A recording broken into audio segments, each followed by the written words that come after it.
They say it was never meant to open. A gate carved deep beneath the mountains, guarded by a man who vowed never to leave.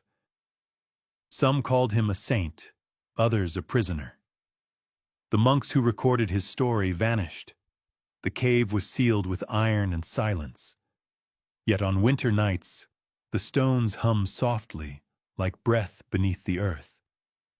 No one remembers his name, only his title, the Eternal Gatekeeper. And somewhere in northern Italy, that gate still waits. Now let the noise of the world fade. Imagine the chill of stone, the slow echo of water dripping in darkness. The story you're about to hear isn't a myth. It's a wound history tried to heal by forgetting. Centuries ago, a monk at St. Veneris Abbey wrote of a man sworn to guard the door between worlds. The chronicle was dismissed as superstition, yet fragments of it survive, ink-scorched margins burned. Locals in Valdorna still speak of a cave sealed by hands that feared what lay beyond. The church ignored it. Scholars laughed.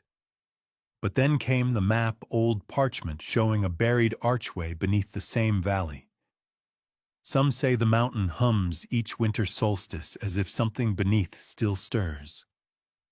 Before we venture further into the shadows, take a moment to subscribe so you never miss a secret that history tried to erase.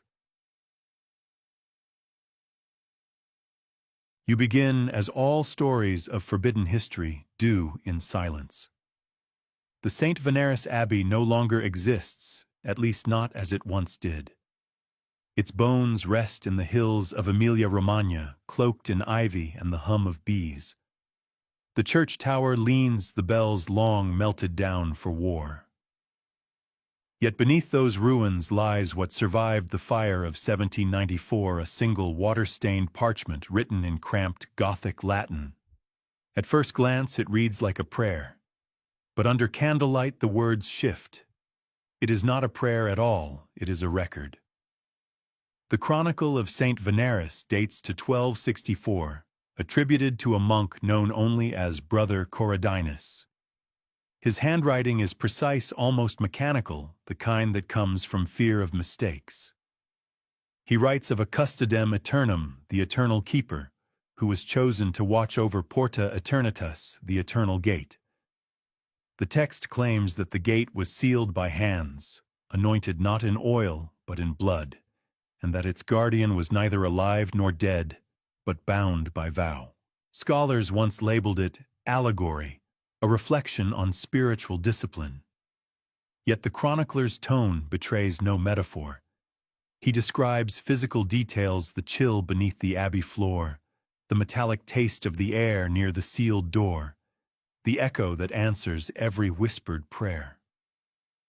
It would be easy to dismiss, if not for one anomaly. Corradinus writes of an eclipse that occurred during the sealing ceremony.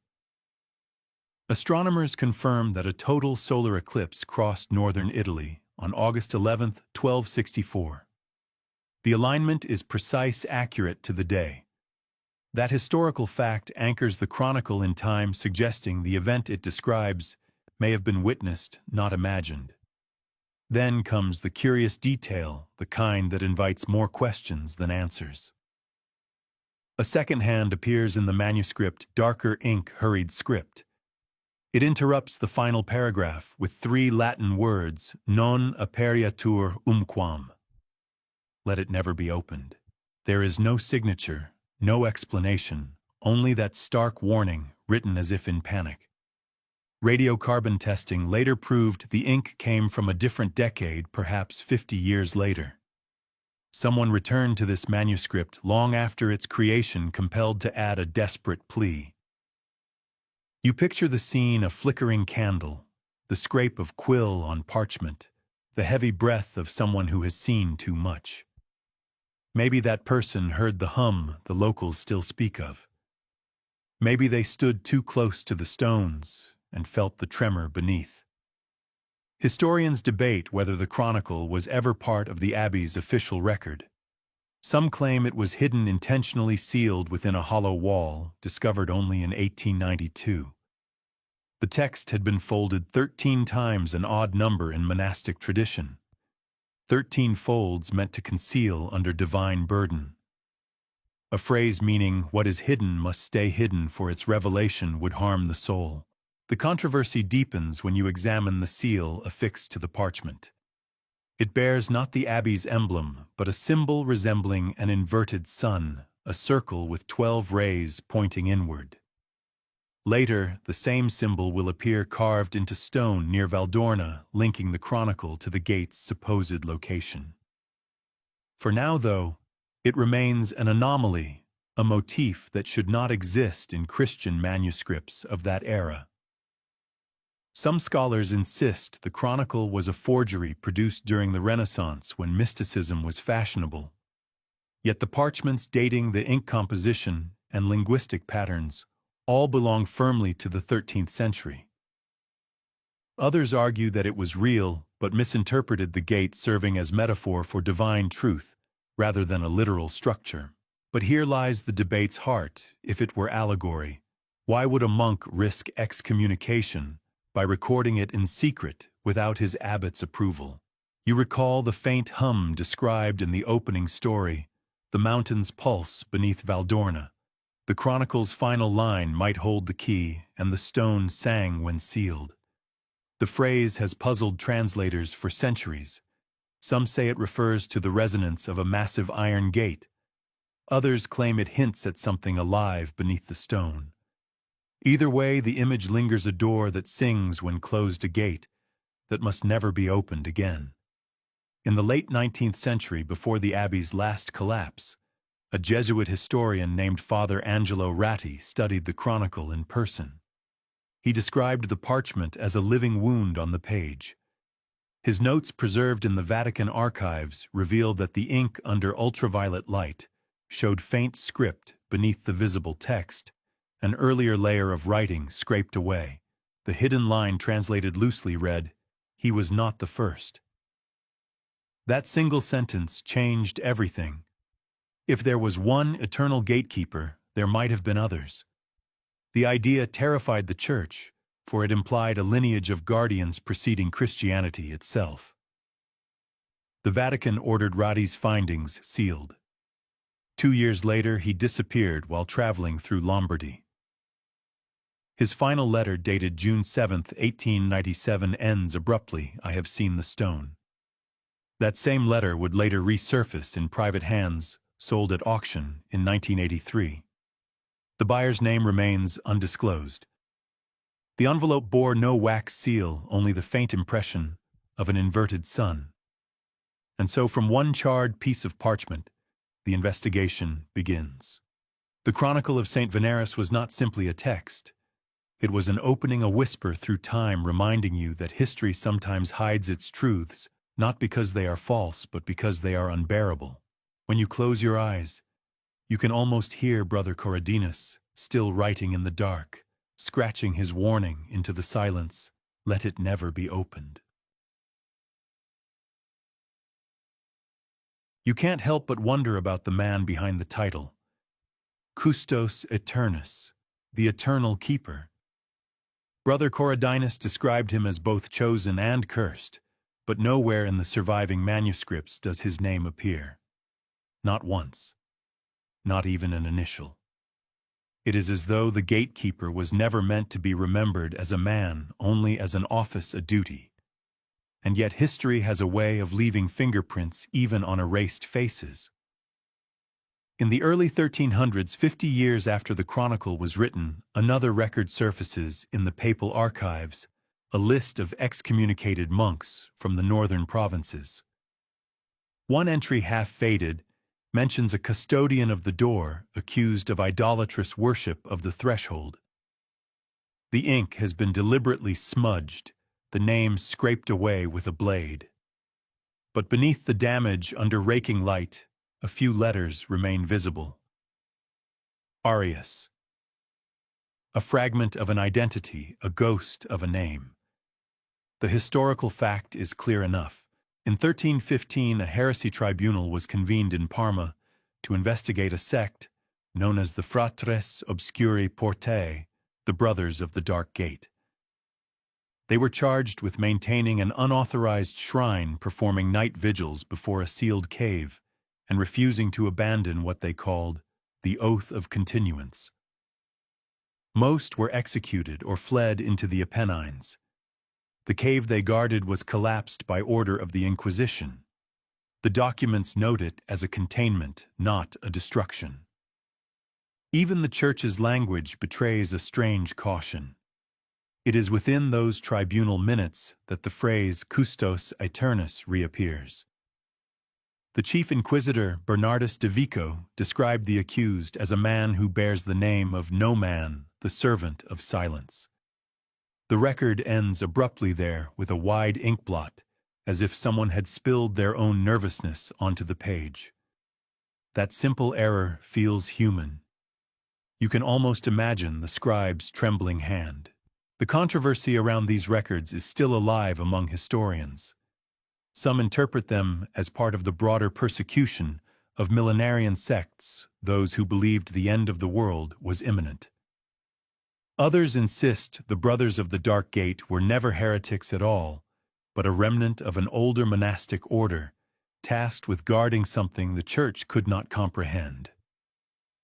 The debate hinges on that missing name.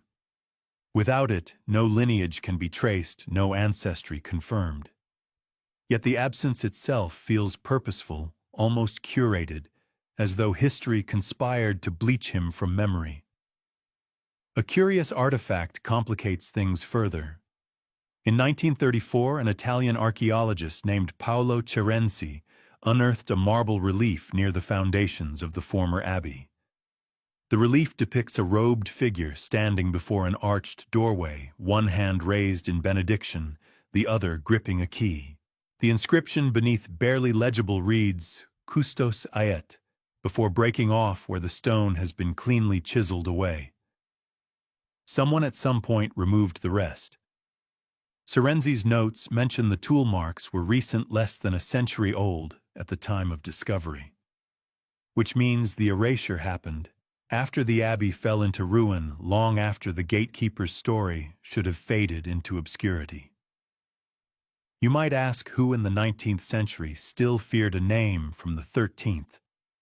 Perhaps those who still guarded the place. There's another detail that rarely appears in public discussions, buried in a Vatican inventory catalog. It lists confiscated objects from suppressed monasteries, relics, manuscripts, icons. One entry is especially strange, a key of iron mixed with unknown alloy origin, unverified. The catalog number corresponds to a shipment from St. Veneris in 1792, 2 years before the fire that erased its archives. The key was never recovered, but the description matches the relief in Cerenzi's excavation, the same gesture, the same material. A connection, fragile but undeniable, begins to form. A monk without a name. A key that reappears across centuries. A vow that outlived its own language. The open question, one that splits modern scholars, is whether the erasure of the gatekeeper's name was punishment or protection. Some propose he was condemned, his name struck out as an act of damnation. Others believe the opposite, that anonymity was sanctified, intended to seal his memory, so that what he guarded could not find him again. In medieval theology, to name something was to give it power. To remove a name was to unmake its hold on the world. There's a faint callback here to the Chronicle's hidden line, "He was not the first." If others came before him, perhaps their names too were erased. Each gatekeeper unmade in turn, until only the title remained, an unbroken chain of silence spanning centuries. Somewhere between superstition and bureaucracy, a man's identity dissolved. But traces still whisper through time. In a private letter dated 1712, an abbot from a nearby monastery mentions the nameless brother who still keeps watch, though his bones are dust. The phrasing suggests continuity, as if the gatekeeper's duty persisted beyond death. Was it metaphor, Or was there truly a succession, each keeper replacing the last name erased anew, standing in the ruins today? You can feel that void. The stone seems to repel identity, its inscriptions melted into anonymity. Even tourists report their voice echoing strangely, as though the air refuses to remember sound. Maybe it's geology. Maybe it's something else. Every era leaves behind its absences, but this one feels deliberate, sculpted. The gatekeeper's missing name is more than a historical inconvenience, it's a mechanism. A lock made of forgetting, and like any lock, it implies something waiting to be kept shut. The cave collapse, ordered by the Inquisition in 1315, was supposed to have sealed the site forever. Yet records from 1769, almost 5 centuries later, tell a different story. In the travel diary of a French Jesuit named Father Lucien Duret, a passage describes a hollow in the earth beneath the bones of St. Veneris Abbey, where the air itself moves as though in respiration. He never names the place directly, but his description matches the topography of the ruins perfectly. Father Duret's entry is unsettlingly precise. He writes of a fissure at the lowest point of the old crypt, narrow enough to crawl through where a steady pulse of air ebbs and flows. Exhalatio sine vento, a breath without wind. He notes that the phenomenon stops abruptly, when the name of God is spoken aloud, only to resume moments later stronger, like something listening. His companions reportedly refused to go near the fissure, after hearing a faint mechanical hum that seemed to vibrate inside their skulls. Duret attributed it to acoustic resonance, though his handwriting wavers noticeably in those paragraphs, as if even he didn't believe himself. The final page of that entry ends mid-sentence, and at the third exhalation, I saw with clear eyes the impression of a hand against the stone pressing outward. That diary, preserved in a private Jesuit archive, would remain unknown until it surfaced at an estate auction in Lyon in 1998. The page describing the handprint was found scorched around the edges, as though someone had tried to burn just that portion. The ink, however, survived. Later geological studies of the St. Veneris site found no evidence of volcanic vents or airflow systems that could explain a breathing cave. The air, they said, was completely still, but one peculiar reading stood out: faint electromagnetic pulses, rhythmic, emanating from deep beneath the bedrock. Every pulse exactly 11 minutes apart. Coincidence, perhaps. Yet the Chronicle's numerology, if you recall, the earlier cipher places special emphasis on the number 11. 11 lines between invocations, 11 candles on the altar, 11 syllables in the closing benediction. To medieval mystics, 11 symbolized the broken completion, a step beyond perfection into the forbidden. Even skeptics find that alignment difficult to ignore.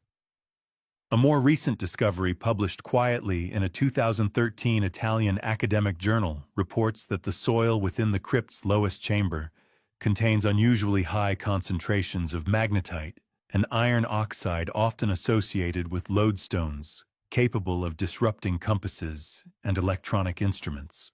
Researchers attempting to map the space reported repeated data corruption and a curious auditory phenomenon. All their recordings contained a low background tone, like a human breath captured between words. When played backward, that breath forms a pattern matching the same 11-minute rhythm. It's tempting, of course, to dismiss all this as folklore repackaged for the modern age. Yet every investigation, however empirical, seems to brush against something that resists full definition. Each attempt to measure or map the gate leads instead to distortion of data, of sound, of memory itself. Father Duret may have exaggerated, but his closing note, one written days later in steadier ink, lingers in the margins. To name it is to open it. If that's true, then perhaps the monks' silence, their erasure of the gatekeeper's name, was not superstition, but engineering an act of spiritual containment. The name was the key, and forgetting was the lock. Yet something still breathes below. For centuries, the gatekeeper was remembered only by his title. The monks who chronicled his existence called him Custos Aeternus, the Eternal Warden. His real name was deliberately erased from every surviving manuscript. But history, as it often does, left a few cracks. In 1892, an antiquarian named Giacomo Ferrata purchased a collection of damaged ecclesiastical scrolls from an abandoned chapel near Genoa.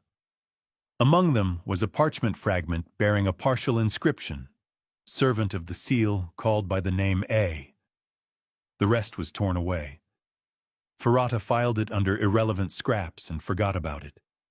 But in 1934, a German philologist named Otto Kessler revisited the piece and noticed faint impressions left in the parchment fiber's indentations from missing letters that once followed the A.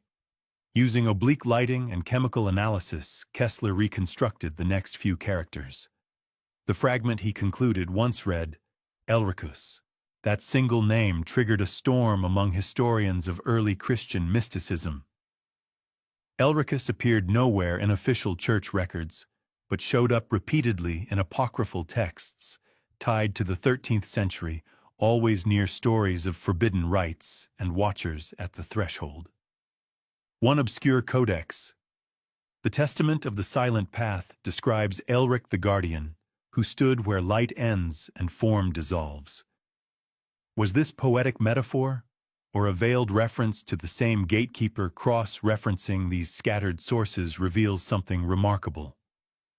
Elricus is consistently associated with architectural seals, arches, thresholds, and sigils designed to contain divine remainder.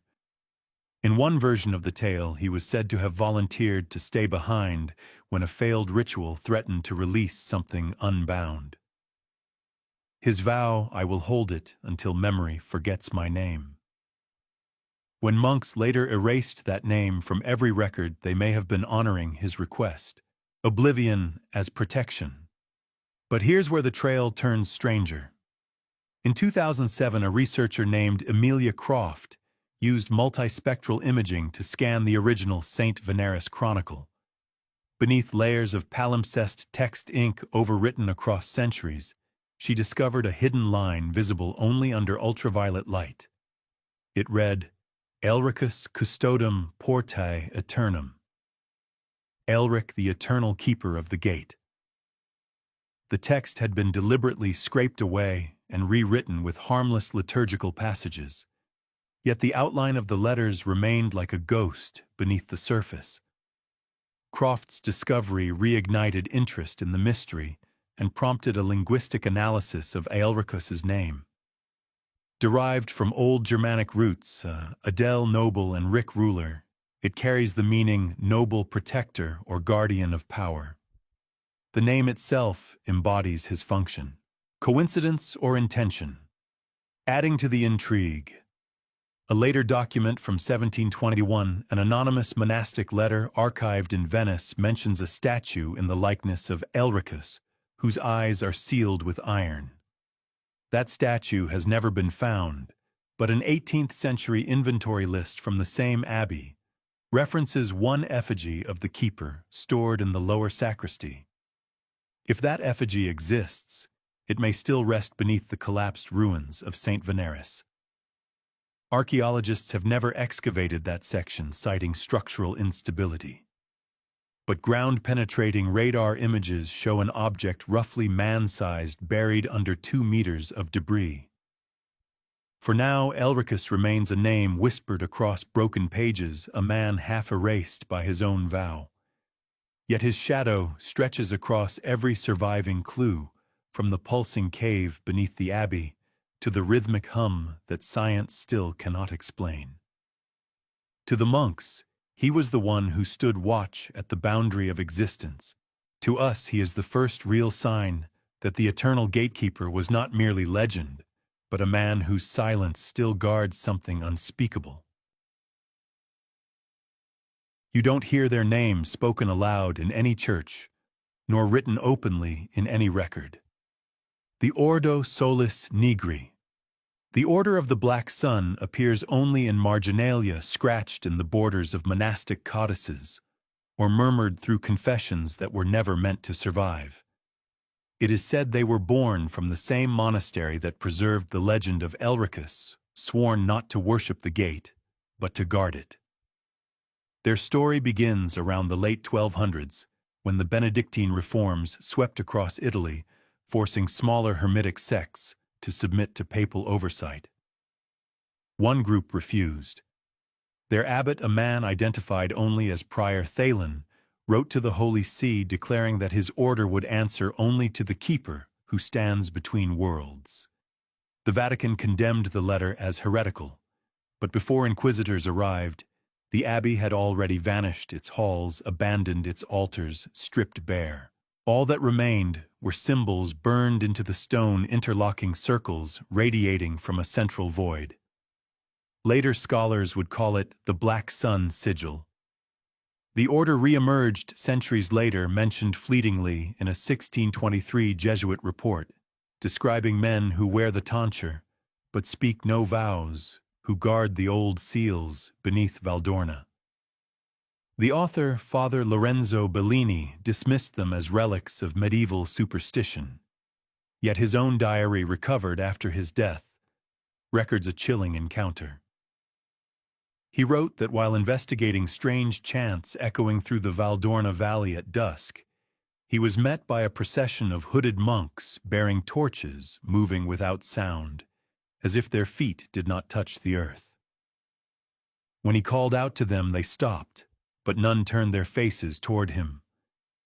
Then, in perfect unison, they extinguished their lights, and the valley fell silent.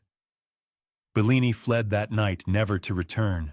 Modern historians have argued whether the order truly existed or was merely an invention of fearful clergy. But in 1956, during restoration work at the ruined Abbey of St. Veneris, workers discovered a hidden chamber behind the apse. On its soot-darkened walls were painted concentric suns, the innermost ring inked so densely it absorbed every trace of light. In the center, the Latin phrase lux cadit custos manet, light falls, the keeper remains. That phrase had appeared once before in the Testament fragment attributed to Elricus. The connection cannot be coincidence. The chamber also contained a small reliquary box filled with blackened wax seals, each stamped with the same sigil. When melted and analyzed, the wax was found to contain traces of mercury and human blood. Not exactly the ingredients of ordinary monastic paraphernalia. According to Amelia Croft, the same researcher who rediscovered Elricus's name, the order may have formed as a clandestine continuation of his vow. When the Church absorbed or suppressed divergent monastic groups, some brethren might have chosen to preserve the gate's secret outside ecclesiastical control. They became custodians of silence, believing that to speak of the gate was to weaken the seal. One 14th-century letter recovered from the Vatican's Archivum Secretum, now simply called the Apostolic Archive, mentions an excommunication issued against those who worship darkness in the guise of guardianship. Yet even there the language is careful, almost uncertain. The author confesses that the accused seek not the devil but his prison. That single line fascinates theologians to this day. What kind of faith prays for a prison never to open skeptics? Point out that the term Black Sun has appeared throughout European esotericism, often symbolizing hidden wisdom or divine inversion. But the Valdorna variant predates those traditions. Its depiction, a dark core surrounded by fading light, echoes the gate's own structure, as described in the Chronicle of St. Veneris, a circular portal framed by alternating bands of obsidian and limestone designed to absorb illumination rather than reflect it. Some claim the Order of the Black Sun was wiped out during the Napoleonic campaigns, when French troops razed numerous monasteries suspected of sheltering counter-revolutionaries. Yet local folklore in Lombardy tells another story. that descendants of the order survived, blending into rural parishes and continuing their vigil in secret. Farmers speak of solitary priests who never celebrate Mass, who walk the fields at night murmuring to the earth. You recall how in the previous section, the hidden inscription beneath St. Veneris's parchment preserved Aelricus's name through centuries of erasure. The same method text, concealed beneath text, appears in later documents attributed to the order. It seems the keepers learned their craft from the first keeper himself. Silence encoded beneath devotion. An ongoing scholarly debate now divides those who study the phenomenon. One camp insists the order was a fabrication, an allegory invented by frightened monks to rationalize the unknown.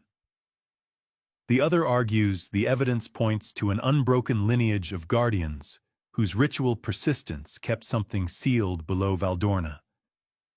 Neither side has managed to explain the chamber's inscriptions or the faint hum recorded there by sound engineers, a low pulse repeating every 88 seconds, like a hidden heartbeat beneath stone, a final curiosity. When restoration workers first entered that chamber in 1956, they reported a peculiar sensation as though their own breathing slowed to match the rhythmic vibration. One man joked it felt like the walls were breathing with us. They laughed then. None of them slept well for weeks afterward. When you walk through the remnants of St. Veneris Abbey today, you can still smell the fire. Not the sharp sting of fresh ash, but the ghost of it, a dry metallic scent, clinging to the walls as if the stones themselves remember being burned. In 1794, the Abbey's vast archive, 6 centuries of manuscripts, codices, and ledgers, was reduced to embers. The official record blames a lightning strike during a summer storm. But the Abbey stands at the base of a mountain, not its peak, and no other building in the valley was touched by flame. The monks wrote nothing afterward.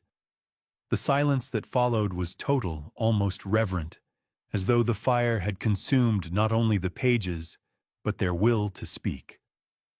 What exactly was lost?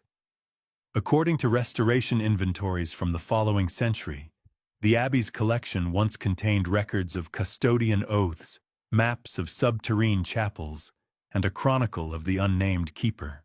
The phrasing matches fragments from the Chronicle of St. Veneris, the same document that first mentioned the gatekeeper. If those records still existed, we might have possessed an unbroken chain of evidence from the 13th century to the dawn of modernity. But the fire erased everything, or almost everything. One ledger slightly singed around the edges was discovered years later in a private archive in Florence. It was catalogued under an unrelated title, Annus Obscurus, 1794. Inside were 15 pages of inventory, written hastily, as though the scribe knew time was running short. Each entry lists an item marked for removal before the fire reliquaries scrolls iron keys, even an entire altar stone. The final entry is crossed out, but the words remain legible: Custodia Veneris, Manus Testamenta. The keeper's testament. Whoever wrote that ledger wanted it hidden. A seal from the Order of the Black Sun appears faintly impressed into the final page, almost erased, but still discernible under angled light. A perfect circle surrounded by fading rays. You've seen it before in the hidden chamber, unearthed 2 centuries later.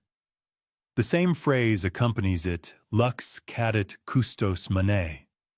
Light falls, the keeper remains. If we trust the handwriting comparison, and the experts at the Museo di Torino confirm the match, then the monk who compiled this last ledger also served as the Abbey's archivist. His name was Brother Anselmo. Curiously, Anselmo disappears from parish records after 1794. No burial certificate, no transfer order, no sign he left Italy. It's as if he burned with the rest.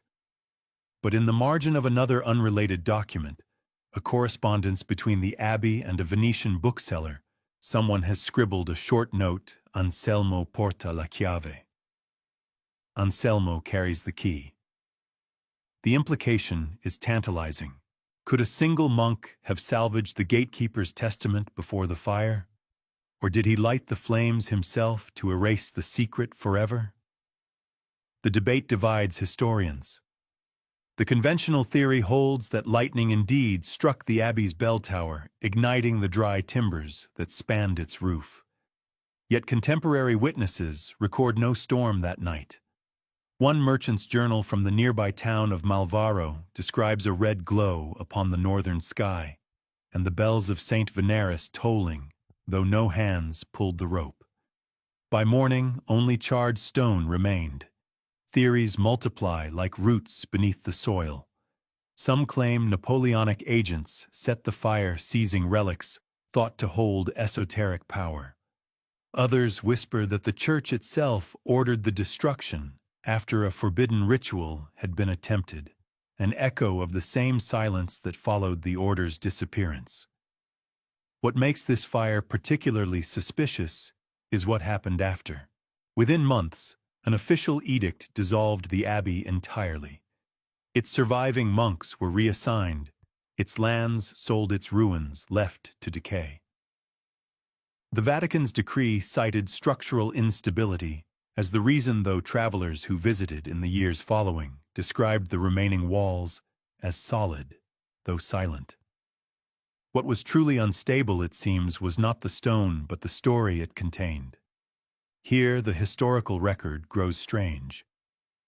In 1796, 2 years after the fire, a letter from a parish priest in Valdorna mentions a sealed reliquary found beneath the chapel foundation. The letter describes a box of blackened iron still warm to the touch, despite lying buried in cold earth.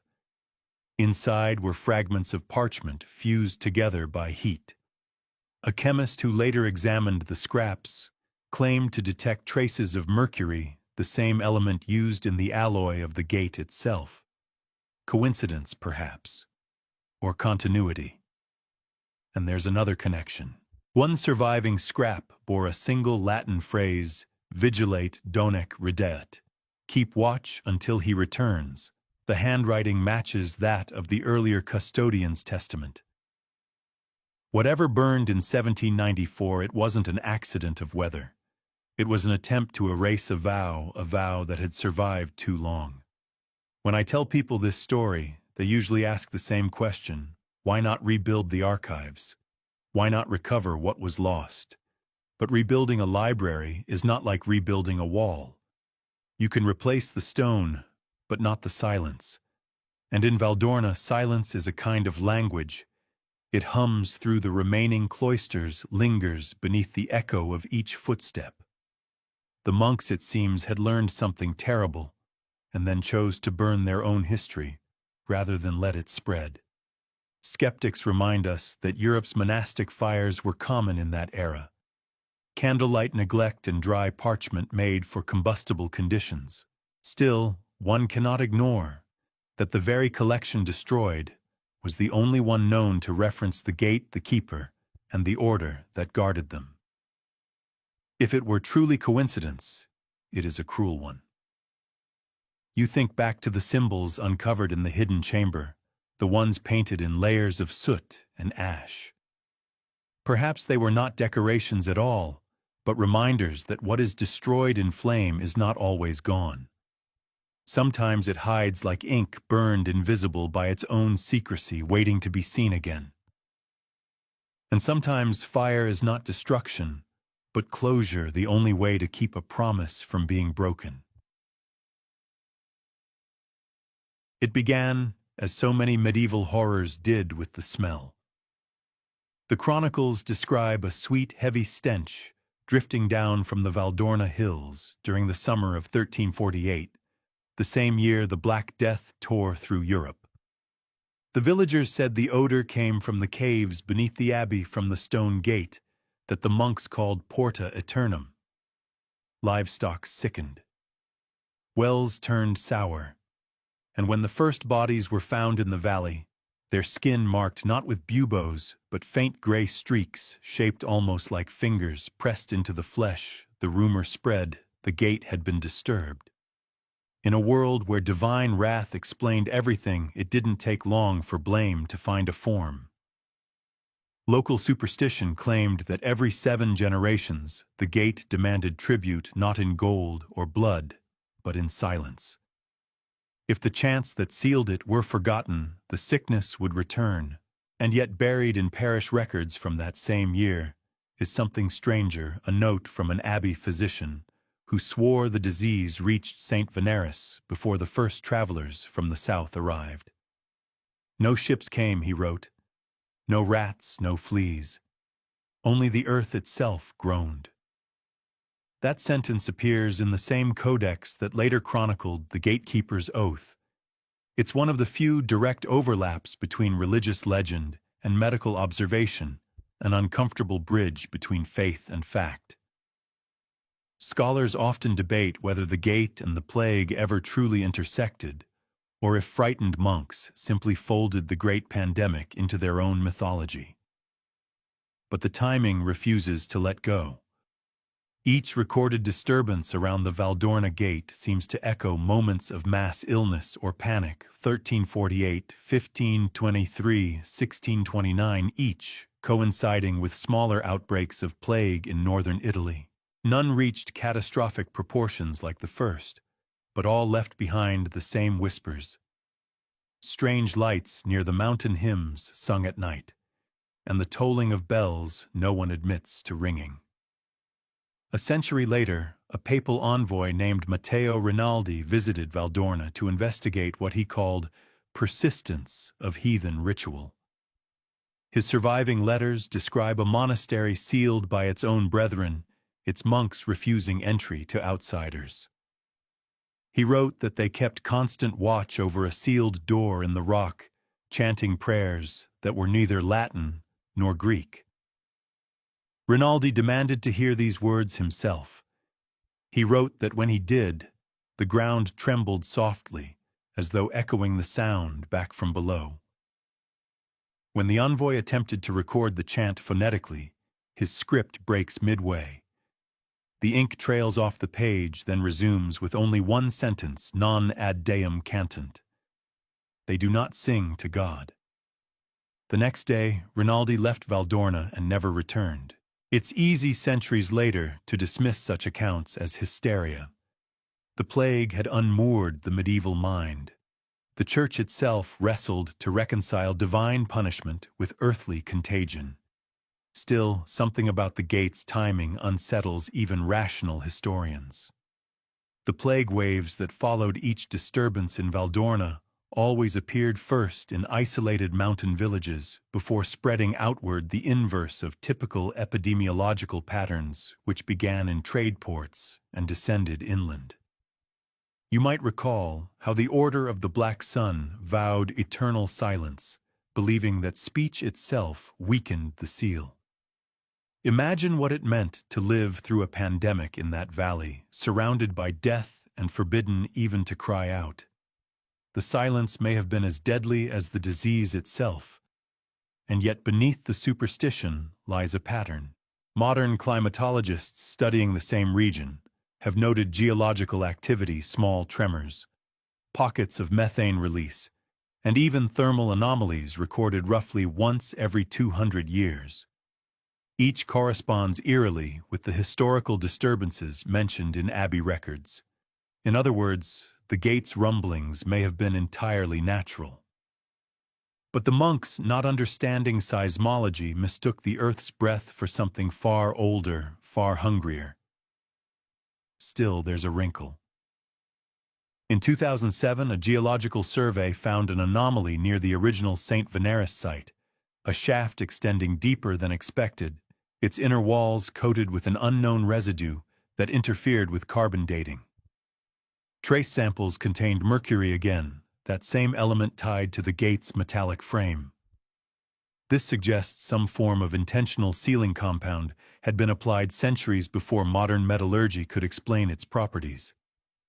Coincidence, perhaps, but it ties back to the testament fragment, that warned the gate does not guard what lies beyond it, guards what remains within. Historians remain divided. One camp argues the monks simply used the gate legend to maintain moral order during crisis, a convenient myth to keep villagers obedient and fearful. The other suspects the opposite, that the myth concealed a deeper truth, one too dangerous to record plainly.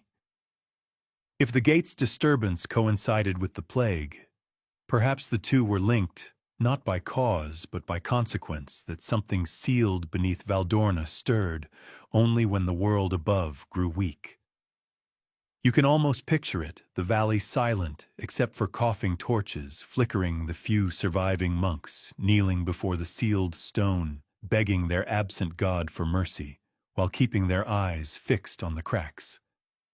They must have believed that if the gate opened, the plague would be mercy by comparison.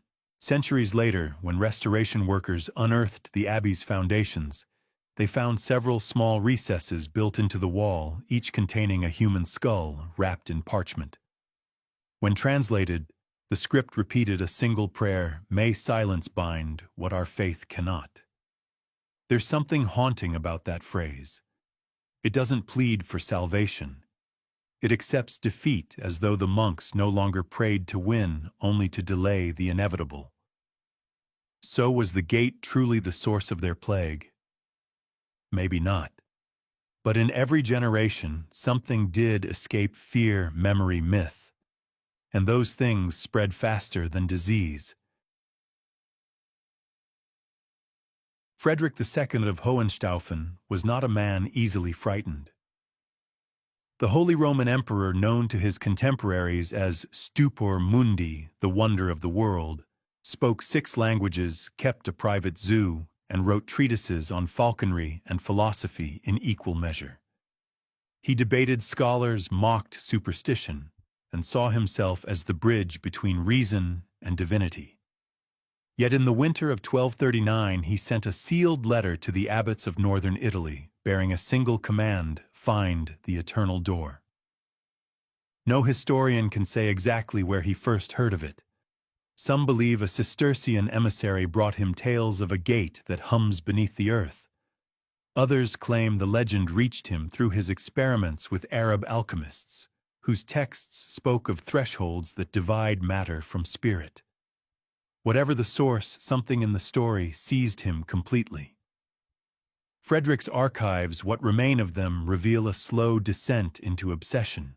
His early correspondence shows curiosity. If such a portal exists, he wrote to his court astrologer Michael Scott, it is the last remnant of divine architecture, proof that heaven and hell are but directions. But by 1243 his tone changes. He orders excavations, dispatches engineers, and sends letters to monasteries requesting maps of ancient ceilings. One such request reached St. Veneris Abbey, the same monastery that guarded the gate's legend. The abbot's reply, curiously polite, declined to assist, citing duties of silence and preservation. Frederick's response was anything but polite. A decree from the following year threatened confiscation of abbey lands for withholding relics of imperial interest. Within months, 2 of his envoys disappeared while traveling through Valdorna. Official reports blamed brigands, but the emperor's physician, writing privately, noted strange lights near the mountains and whispers that the monks had spoken a curse. You've probably noticed a pattern by now. Anyone who came too close to the gate's secret met either erasure or fire. Frederick's campaign was no exception. Yet what sets him apart is that he didn't fear the gate, he wanted it opened. One letter preserved in the Vatican's Regesta Imperiae captures his reasoning in chilling clarity: if God hides behind a wall, then let man break the stone.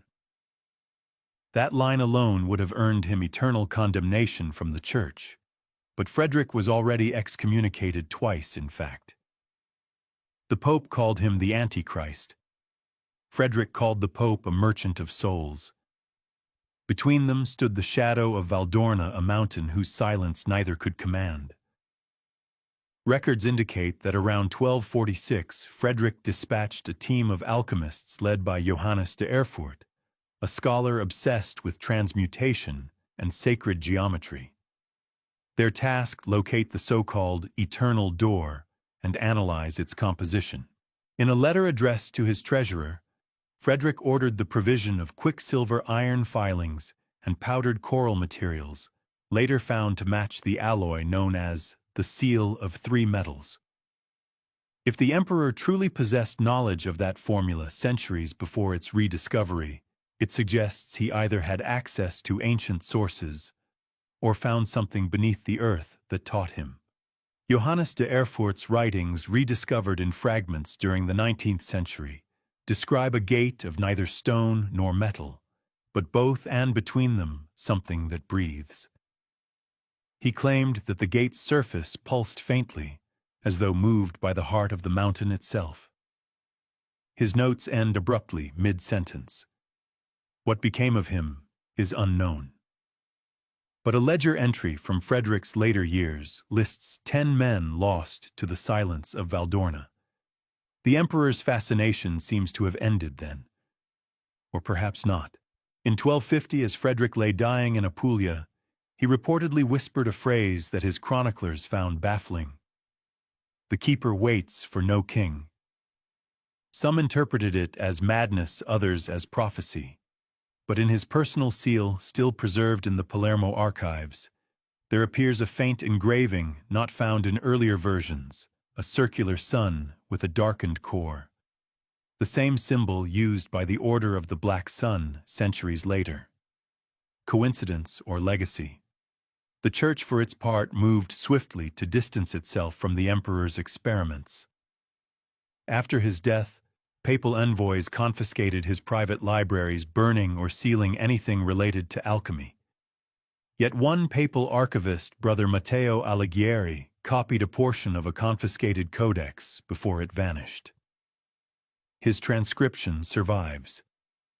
The emperor believed the gate led not to the divine, but to the design, the machinery of creation itself. He sought the voice that moves the spheres. That single line has fueled endless speculation. Some scholars claim it refers to the medieval notion of musica universalis, the harmony of the cosmos. Others suspect something far stranger, that Frederick believed the gate concealed a literal mechanism, a structure through which divine energy could be studied, perhaps even controlled. And maybe that's what doomed him. Because if the gate was ever meant to be a prison, as later evidence will suggest, then Frederick, in his boundless curiosity, was the first to try to pick its lock. Centuries later, when miners uncovered the first traces of the gate's outer seal, they found something embedded in the rock, a copper medallion bearing the imperial eagle of Hohenstaufen, its wings folded inward, as though shielding itself. No record explains how it got there. Historians call it an anomaly. The locals call it a warning. It's a strange irony. The most powerful man in Christendom spent his life trying to open the door to eternity, and in the end, eternity opened first. If Emperor Frederick's obsession brought the legend of the Eternal Gate into the light, then the monks of St. Veneris Abbey spent centuries making sure it disappeared again. Perched high above the misted valleys of Valdorna, the abbey's walls were said to breathe with the mountain. To outsiders, it was simply a remote Benedictine outpost. To those who dared look closer, it was a fortress of secrets. St. Veneris was founded in 841 AD not for prayer, but for containment. The founding charter, preserved in the Vatican's restricted archives, describes its purpose with a single cryptic line: "Here shall be kept the breath that must not escape." At first glance, it sounds poetic, but the Abbey's later records turn that metaphor into something chillingly literal.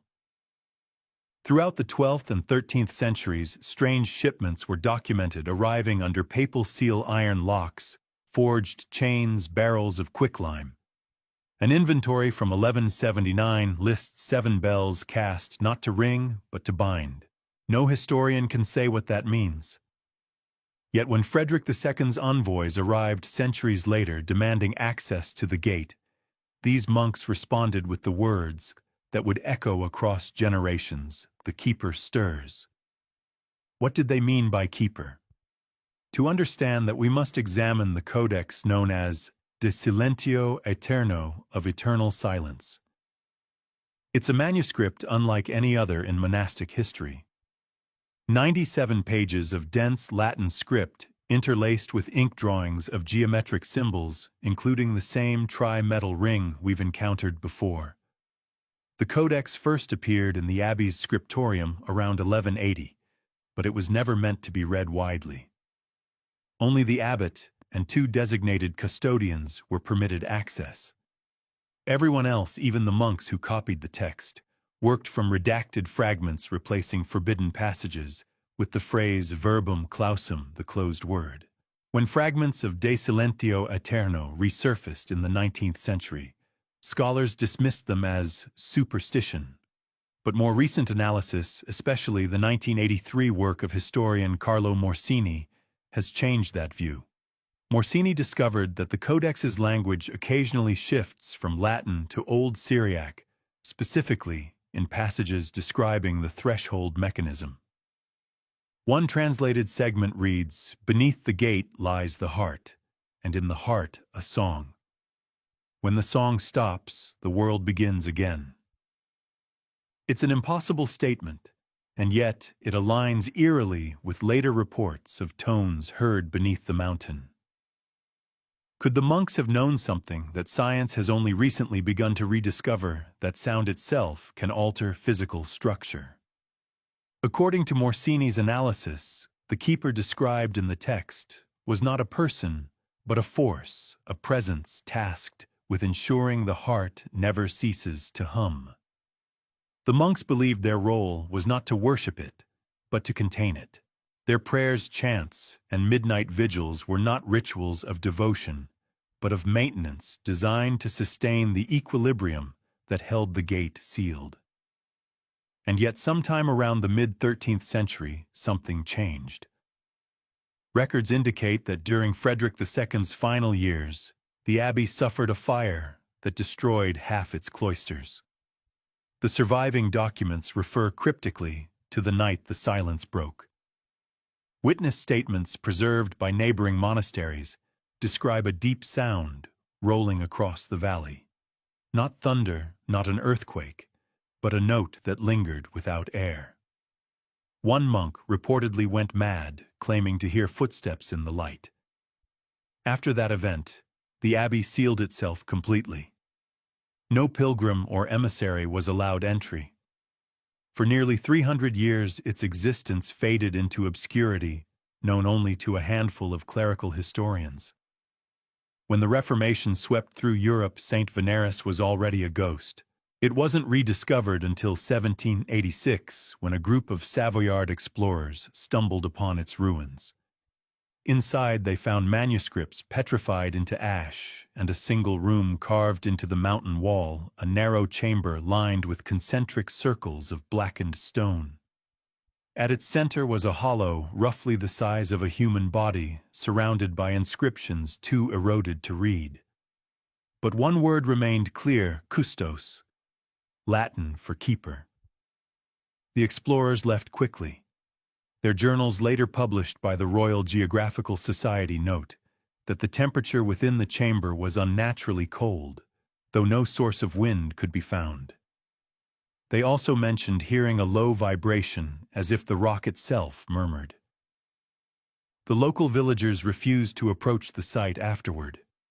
They said the gate still breathed not constantly, but in rhythm with something unseen. When modern archaeologists revisited the ruins in 1991 using ground-penetrating radar, they discovered cavities extending beneath the abbey far deeper than the building's foundations. The data revealed what appeared to be a circular shaft, sealed with an alloy exhibiting magnetic properties inconsistent with any medieval metallurgy. Tests on residual fragments suggested the presence of iridium and mercury, both rare in nature, but highly conductive in specific combinations. Was this the gate the monks protected? Or merely another part of the elaborate myth that centuries of fear and faith had built? Here's what's most intriguing among the recovered artifacts was a small copper plaque inscribed in archaic Latin. The translation reads, "When the song ends, he will wake. Therefore we must never stop the hymn." It's a strange command, one that hints at perpetual vigilance.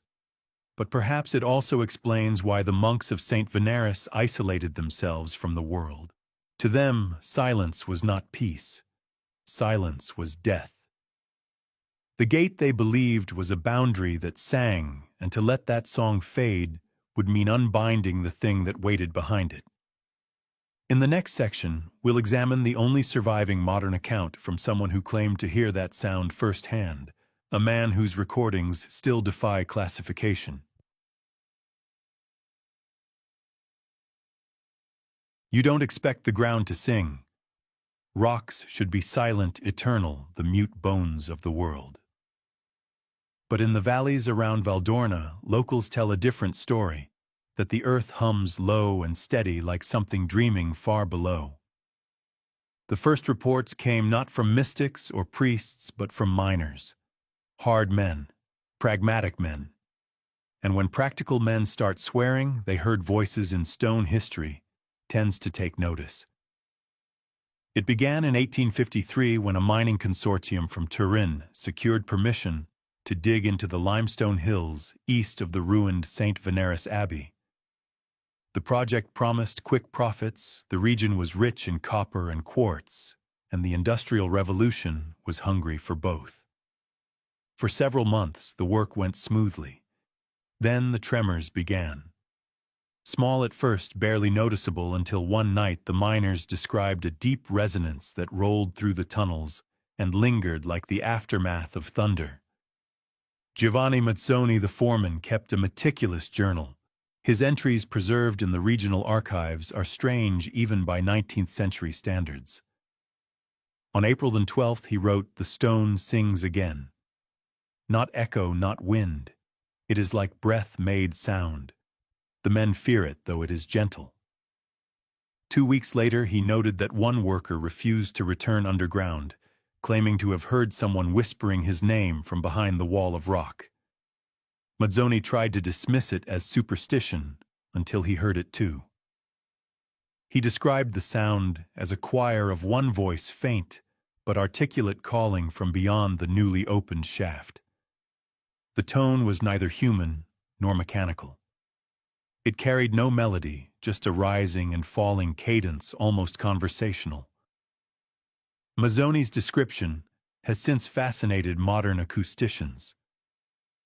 When you strip away the poetry, what remains is an accurate account of standing wave resonance, a phenomenon produced when specific frequencies bounce between hard surfaces. The problem is that the pattern he recorded doesn't match any geological conditions known in the area. And then there's the part no science can explain.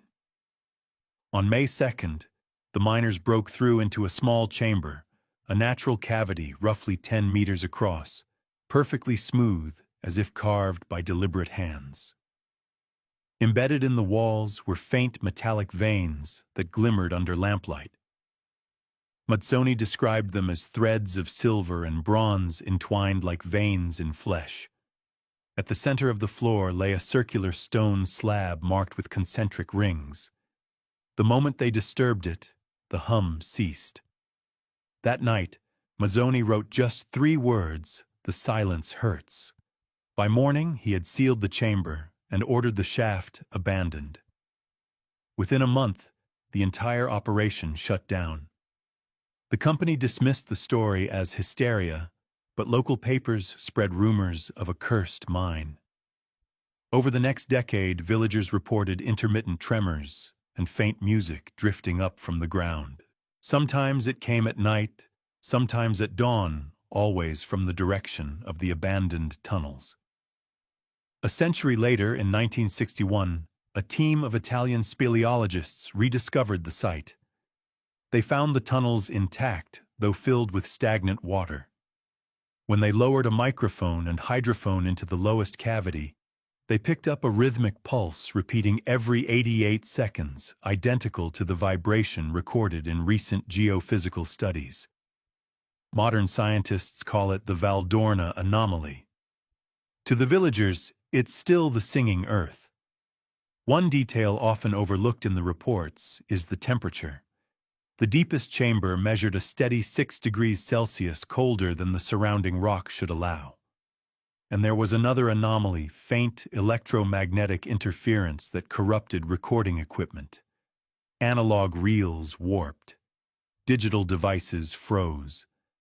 Only partial fragments survived, each containing what one researcher described as a sustained vowel with the texture of a human sigh. Curiously, those recordings also feature an intermittent spike at the 33 Hz frequency, the exact range associated with infrasound. That's below the threshold of human hearing, yet it can induce fear, nausea, and hallucinations. It's possible, of course, that the miners and later explorers were simply victims of low-frequency resonance. But it's equally possible that something deeper was speaking through it, not language as we know it, but vibration as message. An obscure 1879 pamphlet by Father Raimondo Giraud, titled On the Echoes of the Abyss, makes a provocative claim. Giraud visited Valdorna after the mine's closure, conducting his own nocturnal vigils. He reported hearing psalms without words and concluded that the sound was a remnant of angelic speech. When his manuscript reached the Vatican, it was quietly withdrawn from circulation.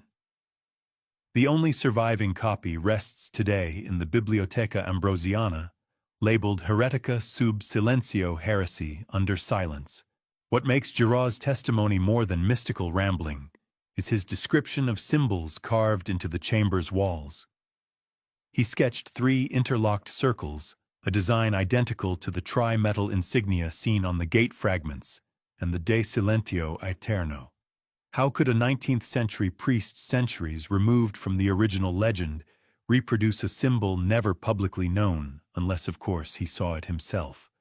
Even stranger, he claimed that during his final night in the tunnels, the resonance shifted from pure tone to voice. He recorded the phrase as best he could, non custodis portas sed te. In translation, you do not guard the gate, you guard yourself.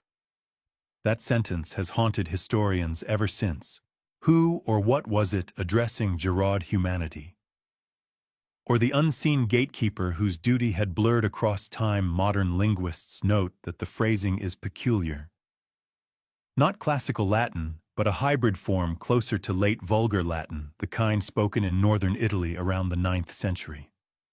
The same linguistic era, incidentally, in which St. Veneris Abbey was founded. So perhaps the voice was no apparition, but an echo-linguistic residue trapped in the vibration of the rock itself, replayed across centuries. Some geophysicists argue that sound can imprint into crystal lattices under specific conditions, effectively fossilizing acoustic energy. If that's true, the gate's hum might not be alive, but recorded the earth itself, replaying a memory. Yet as you consider this, a quieter possibility creeps in. What if the hum is alive, not memory, but heartbeat? The monks believed the gate sealed a living force. The miners heard something breathing in stone. The frequency hasn't changed in over 150 years. Whatever lies beneath Valdorna, it endures constant patient pulsing every 88 seconds. And if Giraud's translation was accurate, perhaps the warning still applies. The gate does not guard against what's beyond. It guards against us. By the time the 20th century dawned, Valdorna had already slipped into the uneasy silence that follows too many unanswered questions. The miners were gone, the tunnels filled with water, and only the locals still whispered about the singing earth. Yet that whisper caught the attention of one man, Professor Enrico Belandi, a metallurgist from Florence, who had made his name studying anomalous alloys in early Christian artifacts. He arrived in 1902 with a simple purpose to test the legends against the language of chemistry. What he found deep beneath the hills would undo everything he believed about metal matter and mortality. Belandi was no mystic. He wore sensible shoes and quoted Newton, not Nostradamus. When he obtained fragments of the so-called Valdorna Gate, a handful of dull, corroded shards retrieved from an abandoned excavation shaft, he expected little more than a curiosity. But under magnification, he noticed an impossible fusion. The alloy contained iron as expected, but also mercury somehow solidified in stable molecular structure. And then there was the third element, one that defied identification. Its spectral signature matched no known terrestrial metal. The old monks had a name for it, orichalcum. The term appears in Plato's Critias, describing a luminous metal mined in Atlantis, second only to gold in value. Historians have always dismissed it as allegory. Yet Belandi's samples glimmered faintly under low light, emitting a dull orange sheen that no ordinary mineral could reproduce.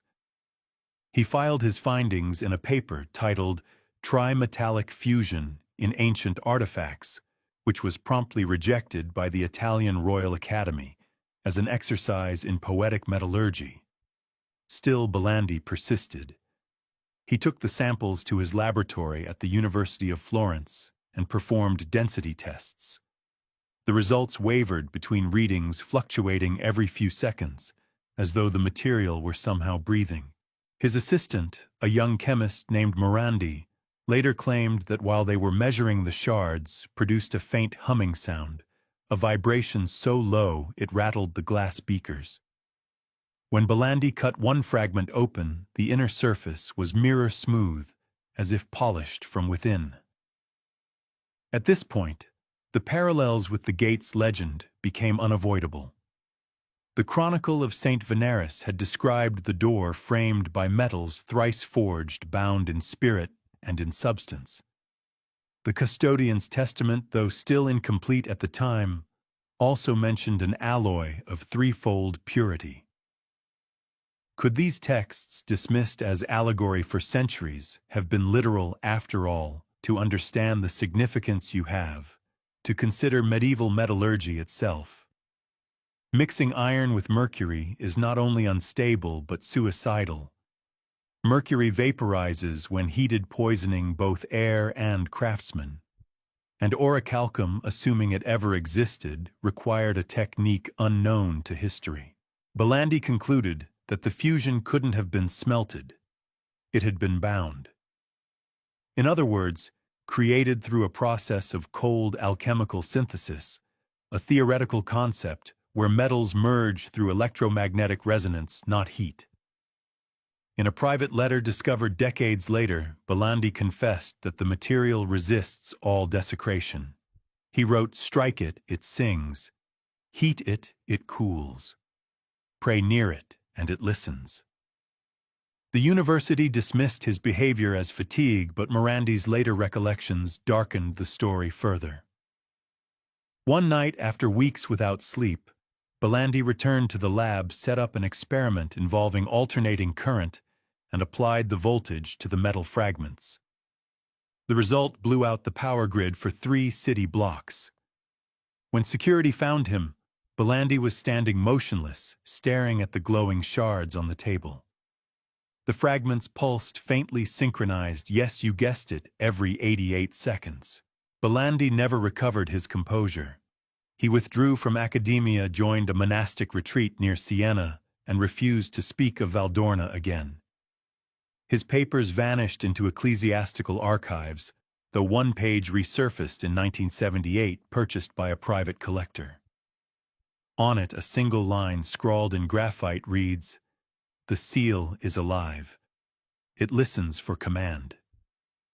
That phrase echoes eerily with earlier discoveries.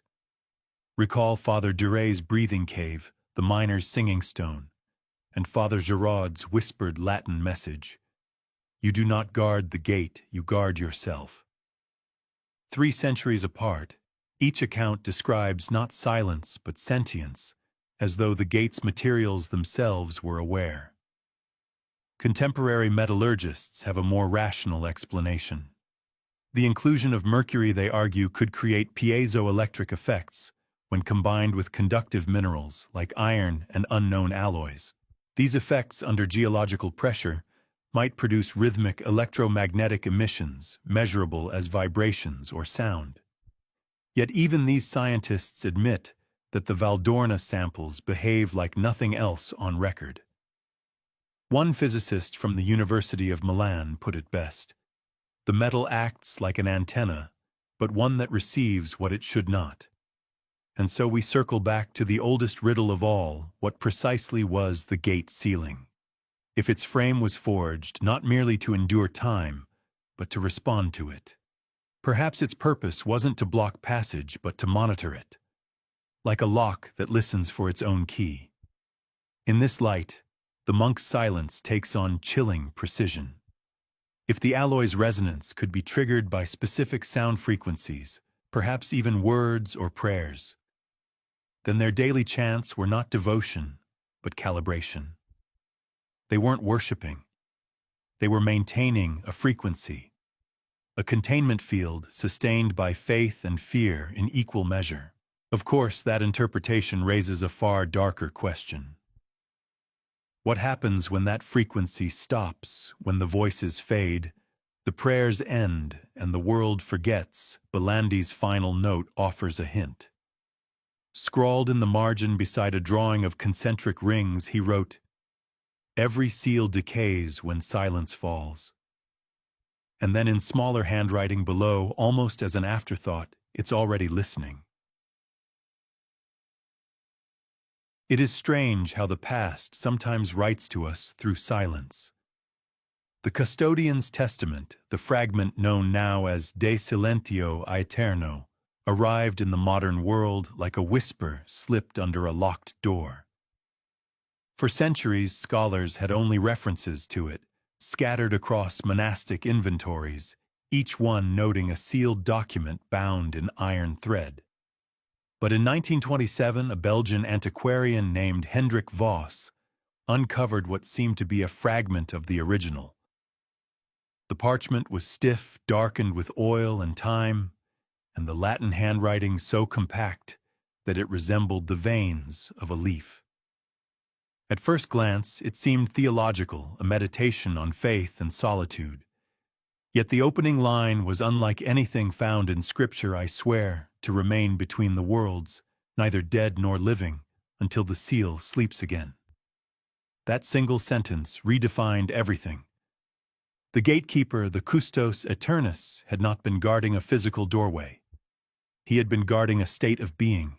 Voss, cautious and skeptical, sent the fragment to the University of Louvain for authentication. Carbon analysis placed the parchment between the late 12th and early 13th centuries, consistent with the St. Veneris period. The ink contained traces of hematite and silver nitrate, a combination typical of illuminated manuscripts. But the script bore no decorative flourishes. It was written not for the eye, but for the soul. When translated, the text forms a chilling litany of vows. The gatekeeper renounces his name, his lineage, and even the right to die. He declares himself bound to the rhythm that separates the breaths of God and man.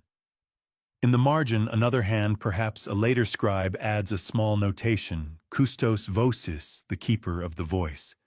You might recall the recurring motif we've already encountered: the breath in the cave, the hum of the metal, the pulse every 88 seconds. The Testament ties these together, explicitly describing the seal as a breathing of the earth that must not be answered. The gatekeeper's task was to ensure no one replied. The vow continues: "If the door calls, I must not answer.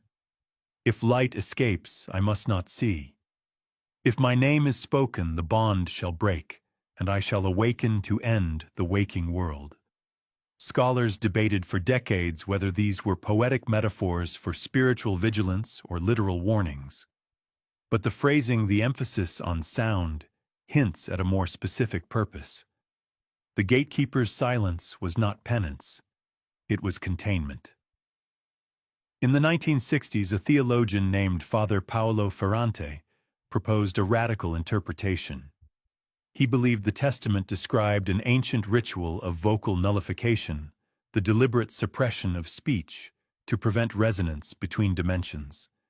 Ferrante argued that medieval monks, believing in the Logos, the divine word, feared that language itself could act as a key. Thus, the gatekeeper's vow not to speak was a metaphysical safeguard, words open worlds. It is easy to dismiss such ideas as theological abstraction until you remember the physical evidence, the rhythmic hum, the tri-metal seal, the recurring intervals of sound that seem responsive to human presence.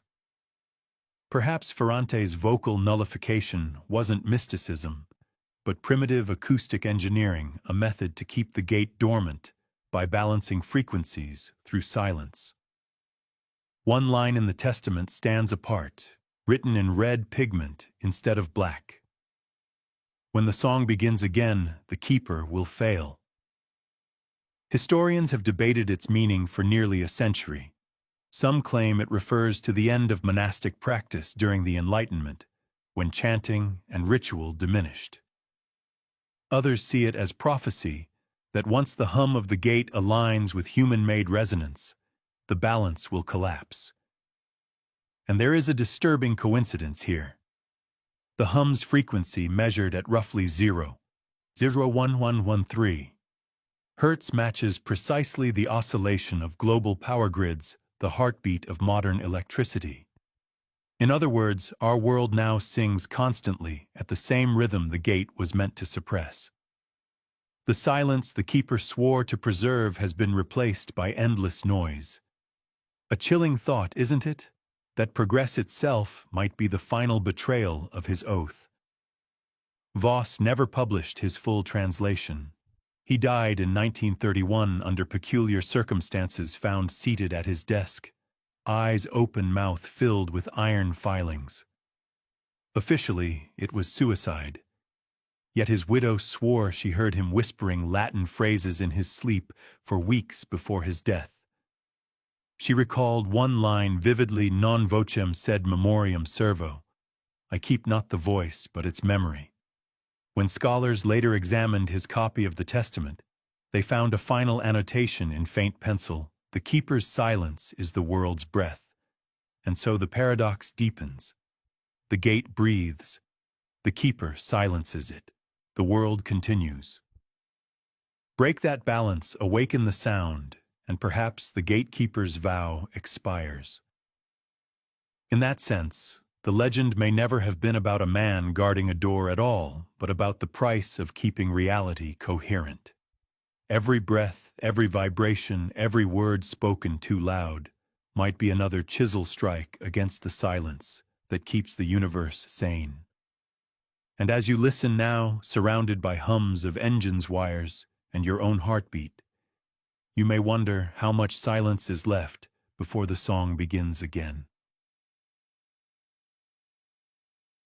When the gate's hum first appeared in recorded data, no one recognized it for what it was. It began as a faint infrasonic pulse picked up by oceanic monitoring stations in 1998, the same sensors designed to detect illegal nuclear tests beneath the Pacific. The technicians in charge labeled it Signal U7. It repeated every 88 seconds, lasting just 2.5 seconds each time, consistent across 6,000 kilometers of distance. At first it seemed geological, perhaps a harmonic tremor, a resonance from magma chambers or tectonic plates shifting in unison. But as more sensors joined the network, a disturbing pattern emerged. The source point was moving. Slowly. Purposefully. By mid-2003, the pulse had drifted nearly 80 kilometers northeast, tracing a line that did not follow any known fault or geological feature. When the pattern was mapped, it resembled a spiral wide at first, then narrowing inward toward a central node off the coast of Chile. Researchers joked that it looked like something breathing beneath the seafloor. Those who stayed longer on the project stopped joking. A classified study conducted under the joint oversight of the U.S. Naval Research Office and the European Seismic Consortium concluded that the pulse was not consistent with any natural source. Its waveform contained nested harmonic patterns, like a chord, rather than a single note. Even more baffling, the waveform subtly adjusted its phase whenever the sensors recalibrated, as if aware of observation. Dr. Clara Hines, one of the acoustic analysts, described the sound in her journal. "It's not just a hum. It's like something trying to synchronize with us. Each time we dampen or shift the instruments, it finds us again. It's as though the earth is echoing back the sound of our own heartbeat, but a fraction too late, like a delayed reply." The Vatican archives took interest after fragments of the custodian's testament were made public in 2005. The parallels were impossible to ignore: a pulse that must not be answered, a rhythm between breaths. The Church commissioned a linguistic task force to compare the waveform intervals to chant structures used in early Gregorian liturgy. The correlation exact. The pulse followed the same spacing pattern as the Miserere Mei Deus, the psalm of repentance whispered by cloistered monks during the Black Death. In other words, the gate was singing a prayer, as if the silence that once kept it sealed had transformed into resonance, a chant echoing through the fabric of the planet. Satellite magnetometer readings confirmed secondary anomalies. Faint electromagnetic blooms synchronized with the hum's apex. Power grids flickered. Migratory birds veered off course. Submarine crews reported auditory hallucinations, voices beneath the noise speaking in tonal intervals but forming no known language. One Russian diver surfaced bleeding from his ears, repeating a single phrase: "On zoviot меня домой." It calls me home. When compared to the Testament's Latin lines, the resemblance was eerie. Si vocem audis revertere. If you hear the voice, return. Return to what no one could answer. Some physicists proposed that the gate, or whatever mechanism created the hum, was responding to the cumulative noise of humanity. The constant low-frequency vibration of global industry engines, turbines, data cables, and power lines might have reached a resonance threshold. The world, in its endless motion, had finally spoken the forbidden reply. Others disagreed. They argued the hum was not awakening, but listening, scanning for coherence, searching for its keeper, the voice that once balanced it. Without the gatekeeper's silence, the equilibrium decays. Each cycle draws it closer. In 2011, the hum shifted again. Seismographs in Antarctica detected a faint doubling of frequency, 2 pulses instead of 1. Within hours, tidal sensors across the southern hemisphere registered a 0.5 millimeter rise in sea level, synchronized precisely with the new rhythm. The Earth's oceans had begun to breathe in tandem. It was no longer just a sound. It was becoming a heartbeat. When Dr. Hines released her final paper, she included a chilling remark in the appendix. If the hum is a signal, it is not a warning, it is an awakening sequence. Something below is remembering how to speak. That paper was withdrawn 2 days later. Hines was found unresponsive in her office, surrounded by oscillograph printouts, all depicting one final line of trace data that formed unmistakably the shape of a human larynx. Whatever the gate is, it no longer sleeps. And if the hum is truly the world's breath, the keeper's silence unraveling, then the question is not when it will awaken, but what will happen when the song demands an answer. In 2014, the hum's pattern wasn't the only anomaly being tracked. A group of independent cryptographers and medical researchers stumbled upon a biological parallel that would deepen the mystery beyond anything the geological data suggested. It began when Dr. Naoko Ishimura, a Japanese neurologist specializing in cranial resonance phenomena, received an anonymous envelope containing a small USB drive and a single line written in Latin corpus est clavem. The body is the key.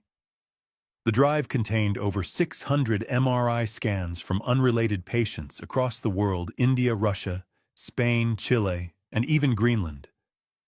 The patients had no shared symptoms, no epidemiological connection, and yet, each scan displayed a nearly identical anomaly. Faint but consistent magnetic alignment patterns forming within the corpus callosum, the neural bridge between the two hemispheres of the brain. When overlaid, the patterns converged into a distinct geometric shape: 11 concentric arcs intersected by a vertical line, precisely the same motif engraved on the lintel stones above the Eternal Gatekeeper's chamber in St. Veneris Abbey. Dr. Ishimura's team ran the composite image through resonance mapping software and found that its frequency harmonics matched the global hum signature to within 0.03 Hz. In other words, the same oscillation resonating beneath the earth appeared faintly within the human brain. The implications were staggering. Was this a coincidence, a shared evolutionary artifact? Or had the hum, the breath of the gate, begun to imprint itself into the living? To probe deeper, Ishimura conducted controlled sound exposure tests on volunteers playing subsonic frequencies modeled after the hum. Most subjects reported a sensation of déjà vu or pressure behind the eyes. A few entered a trance-like state and began murmuring fragmented Latin words. One man, an Italian fisherman with no classical education, spoke the phrase, "Non claudas ostium iterum." Do not close the door again. Each time a session ended, subjects' EEG readings showed synchronized neural oscillations matching the hum's interval exactly 11 minutes apart. When these participants were re-examined weeks later, the pattern persisted. It was as though their brains had learned to breathe with the gate. Word of Ishimura's experiments leaked into fringe forums, spawning wild claims about resonant awakening. But the real danger came when government agencies took notice. In late 2015, she was quietly contracted by a private arm of the United Nations Scientific Monitoring Council, tasked with researching biological synchronization anomalies. Her official reports vanished behind layers of classification. Unofficially, her former assistant claimed that Ishimura began experiencing nosebleeds and auditory hallucinations, a whispering voice repeating her own pulse rate. Before she disappeared in 2016, Ishimura left one final note in her lab journal: "The map is not on the Earth, but in us." The gatekeeper was never guarding from the outside, it was guarding from within. This revelation reframed the entire narrative. If the gate's hum mirrored human neural frequencies, perhaps it was never a physical door at all, but a membrane and interface between consciousness and something older. The so-called Eternal Gatekeeper might have been a human, or not quite human, charged with maintaining that balance through silence. When that silence broke, the hum began. Researchers revisiting medieval art noticed an overlooked pattern in depictions of saints and ascetics associated with the gatekeeper legend. Across frescoes and woodcuts, small markings appear on their foreheads, 11 dots in a circle, almost invisible beneath paint layers. Infrared analysis revealed that these symbols were added after the original paintings were completed, likely by later custodians preserving a secret. Were these markings the sign of those synchronized with the hum, the ones chosen to contain it? One chilling hypothesis emerged: humanity's collective consciousness might serve as the seal. The gate could remain dormant only as long as enough minds resonate in harmony, asleep, unaware. Each new pulse, each technological vibration, each disturbance in that shared frequency might be eroding the barrier. The gate is not below us. It is beneath awareness. And if it's true that the pattern now reappears in human neurology across continents, then perhaps the gatekeeper has already returned, not as a monk in the crypt, but as a signal woven into every living mind, a quiet rhythm waiting, listening, remembering the sound of the name that was meant never to be spoken again. By 1932, the whispers surrounding Valdorna had grown too loud for silence to contain. Reports of excavations, secret expeditions, and inexplicable phenomena drew the attention of an authority that thrived on managing mysteries, the Vatican. You can almost picture the scene: a long oak table deep within the apostolic palace, cigarette smoke curling beneath the frescoed ceiling, while monsignors in black discuss a gate no one is supposed to believe in. Officially, the Holy See became involved under the pretext of preserving cultural heritage. But unofficially, a series of classified correspondences known as the Documenta Valdorna, unearthed decades later in the archives of Archbishop Orsini, painted a very different picture. The Church had known about the gate for centuries. It had in fact been quietly monitoring the site since the dissolution of the Order of the Black Sun in the late 1700s. According to one letter, the Pope's personal confessor warned of a threshold guarded not by stone, but by vow. He advised sealing it permanently, declaring the ground inviolatum untouchable. That decree, issued in 1932, remains unrevoked to this day. The records describe an ecclesiastical task force dispatched to Valdorna under the guise of archaeological supervision. Their orders recover all relics, confiscate written testimonies, and ensure no photographic evidence escaped. The mission was overseen by Monsignor Giacomo Bellini, a man described in private notes as devout, disciplined, and deeply afraid. Bellini's diary, discovered in fragments decades later, captures his growing unease. "The men work beneath the ruins," he wrote, "but the air hums with something unholy. When prayers are spoken aloud, the echo does not return." One night, he recorded that a workman vanished after touching the gate's iron frame, leaving behind only the smell of ozone and the faint outline of a hand scorched into the dust. And yet Bellini continued the mission. He wrote of lowering a gilded crucifix into the cavity and hearing a sound like deep water exhaling. The next morning, the crucifix had bent backward at the arms. A lesser man might have fled, but Bellini's entries grow only more desperate, a man torn between faith and something older than faith. What fascinates historians most is the Vatican's sudden change in tone. After 6 weeks, all excavations stopped. Bellini and his team were recalled to Rome, the site filled with blessed soil and an unmarked chapel erected above the buried entrance. Within its foundation stone, a small lead plaque was placed. The inscription reads simply, "Clavis est sanguis." The key is blood.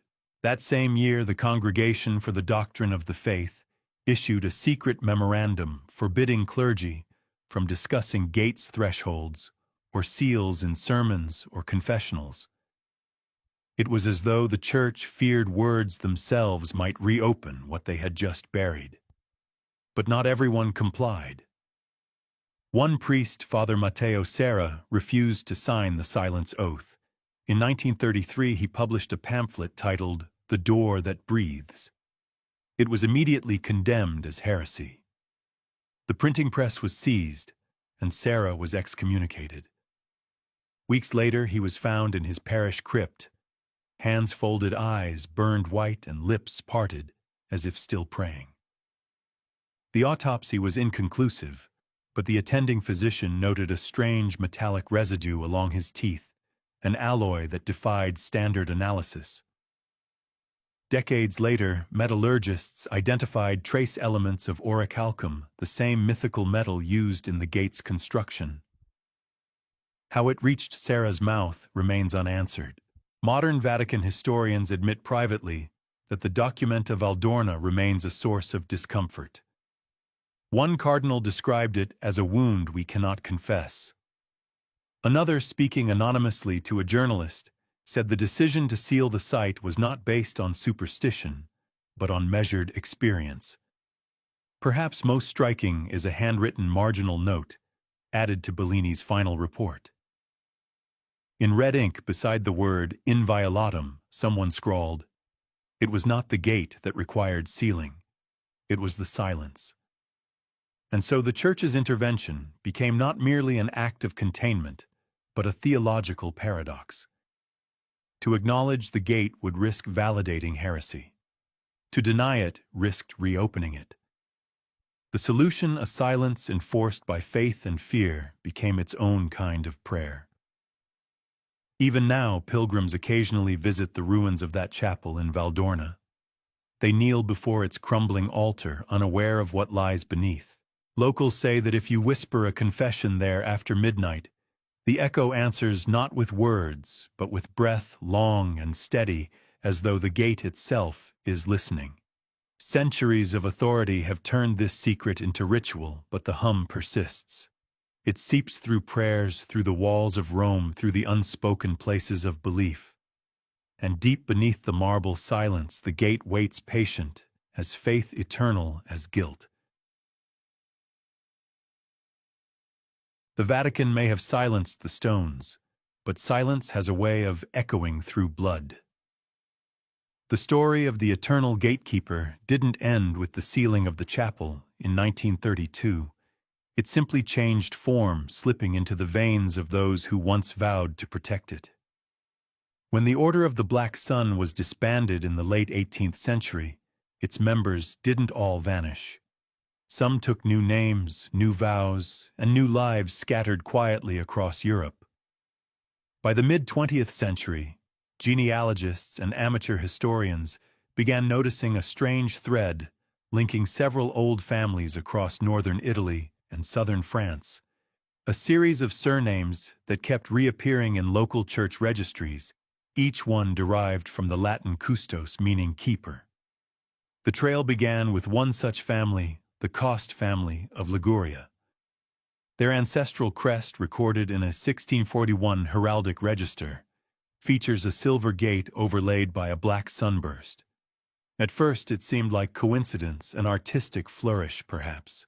But when researchers compared it with sketches recovered from the archives of St. Veneris Abbey, the resemblance was uncanny. The same configuration of rays, the same number of iron bars on the gate, even the same Latin motto, non aperiatur in aeternum, may it never open. By the 1950s, a small circle of independent scholars, led by a man named Lorenzo D'Amico, began tracing baptismal and marriage records connected to this emblem. What they uncovered unsettled even the skeptics. The Costes, the Custans, the De Custes, all shared not just symbolic heritage but genetic anomalies. In medical records from the 1920s to the 1970s, these families displayed an unusually low resting heart rate, averaging 40 beats per minute, sometimes lower. Most of them lived long lives, rarely fell ill, and reported vivid recurring dreams involving corridors of light and the sound of metal breathing.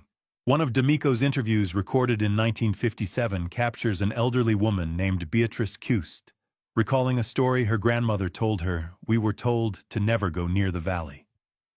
The mountain doesn't like to be looked at. My great-grandfather said our blood remembers things the mind forgets."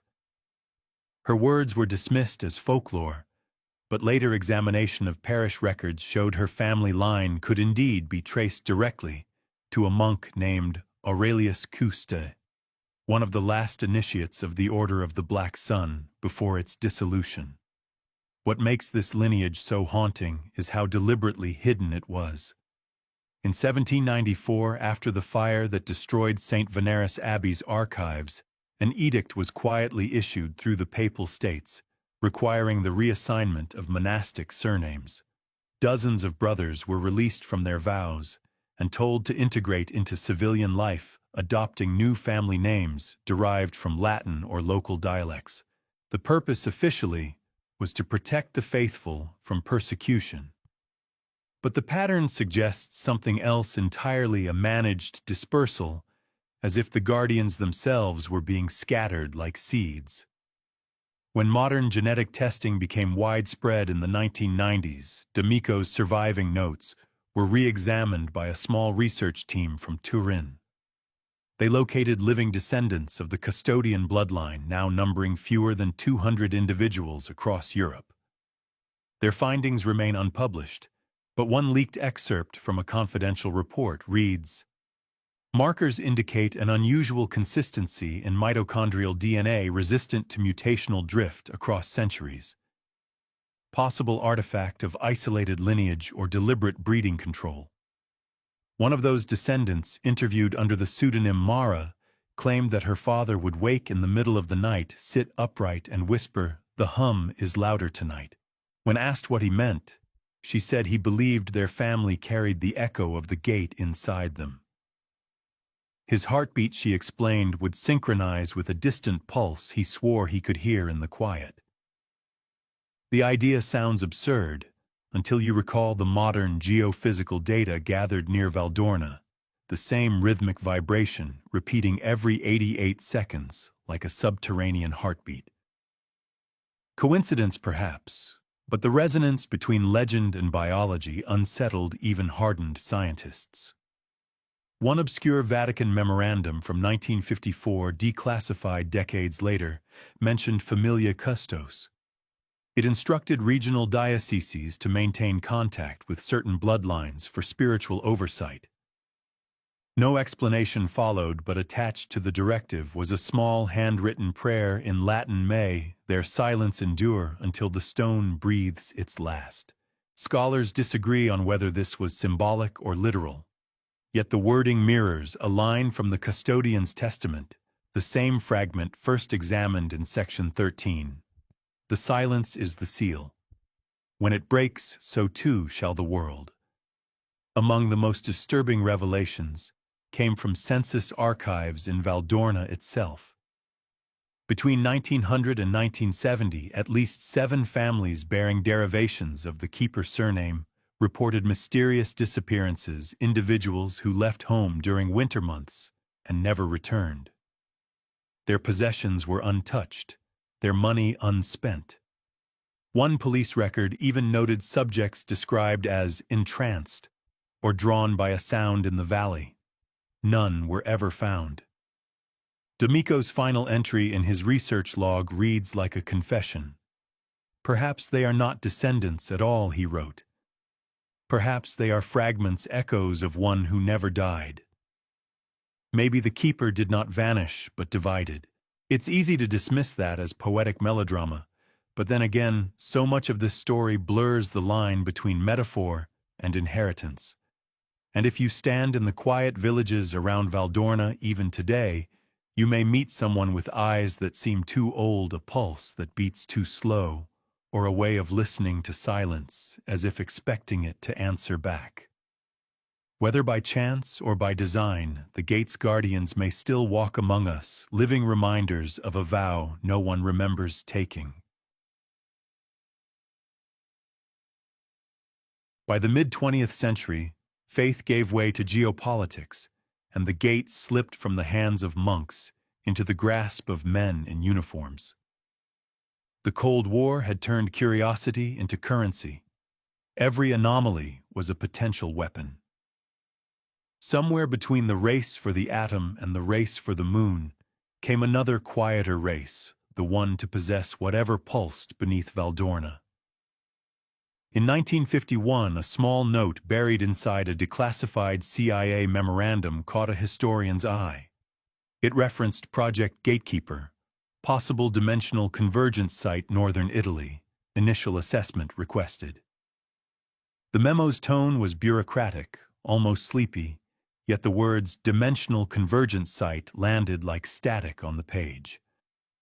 No coordinates were listed, only the initials VDR shorthand that appears again in Soviet KGB files from the same year. Both superpowers, it seemed, had stumbled on the same whisper. According to later testimony from retired field analysts, the American Office of Scientific Intelligence sent a small delegation to Italy under the pretext of geological survey. They were escorted by Vatican intermediaries who were polite but distant. When the team reached Valdorna, they were told the region was under ecclesiastical protection and that the local terrain was unsuitable for drilling. That would have ended most operations. But the Cold War thrived on doors marked, "Do not enter." Declassified Soviet records tell a mirrored story. In 1952, the KGB's Department 8 received reports from an Italian informant claiming unusual magnetic patterns near a suppressed monastery site. Moscow authorized a reconnaissance team under Project 10 Shadow. Their orders: locate, photograph, and if possible, measure the anomaly. Within weeks, all correspondence from that unit ceased. Only one telegram survived its Morse fragments, later reconstructed metallic resonance, low hum light, underground stop. It would be easy to file all this under Cold War paranoia, the same category that produced psychic warfare experiments and weather control fantasies. But a curious pattern emerges. Both the American and Soviet reports, though separated by ideology and secrecy, use almost identical language when describing the phenomenon: heartbeat-like vibration, intermittent luminous emission, localized gravity fluctuation. That phrasing echoes Bellini's diary from 1932 nearly word for word.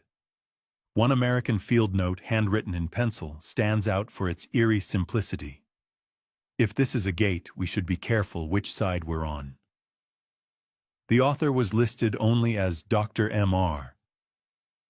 Decades later, a physicist named Marcus Rell was confirmed to have worked on acoustic field mapping in subterranean environments. When interviewed late in life, Rell reportedly smiled and said, "Some frequencies aren't meant for ears." Meanwhile, in 1954, the Vatican quietly reopened limited access to the chapel ruins under diplomatic oversight. Officially, it was for restoration. Unofficially, they permitted one joint inspection involving both American and Italian scientists. What they found wasn't publicly disclosed, but photographs later surfaced, showing a sealed tunnel reinforced with concrete slabs. On one of the slabs, someone had painted a large red cross, the kind used by both engineers and exorcists. That same year, the CIA established the Advanced Theoretical Phenomena Unit, precursor to what later researchers dubbed the Weird Desk. Their mandate: to study unexplained resonance phenomena that could have national defense implications. Among their case files sits a folder titled Gatekeeper, Italy, Inviolatum, stamped classified in triplicate. The file's index lists two items: 1. Translation fragment custodian text. 2. Biological anomaly reports lineage cust. That last item draws a perfect line back to our previous chapter's families, the so-called modern descendants. By the late 1950s, whispers turned to experiments. Both sides began testing acoustic and electromagnetic pulses in caves to study resonant matter. One declassified Soviet transcript from 1958 records a conversation between two engineers after an unsuccessful test. "It doesn't respond to frequency." Then it's not resonance. No, it's listening. The line was struck out in ink.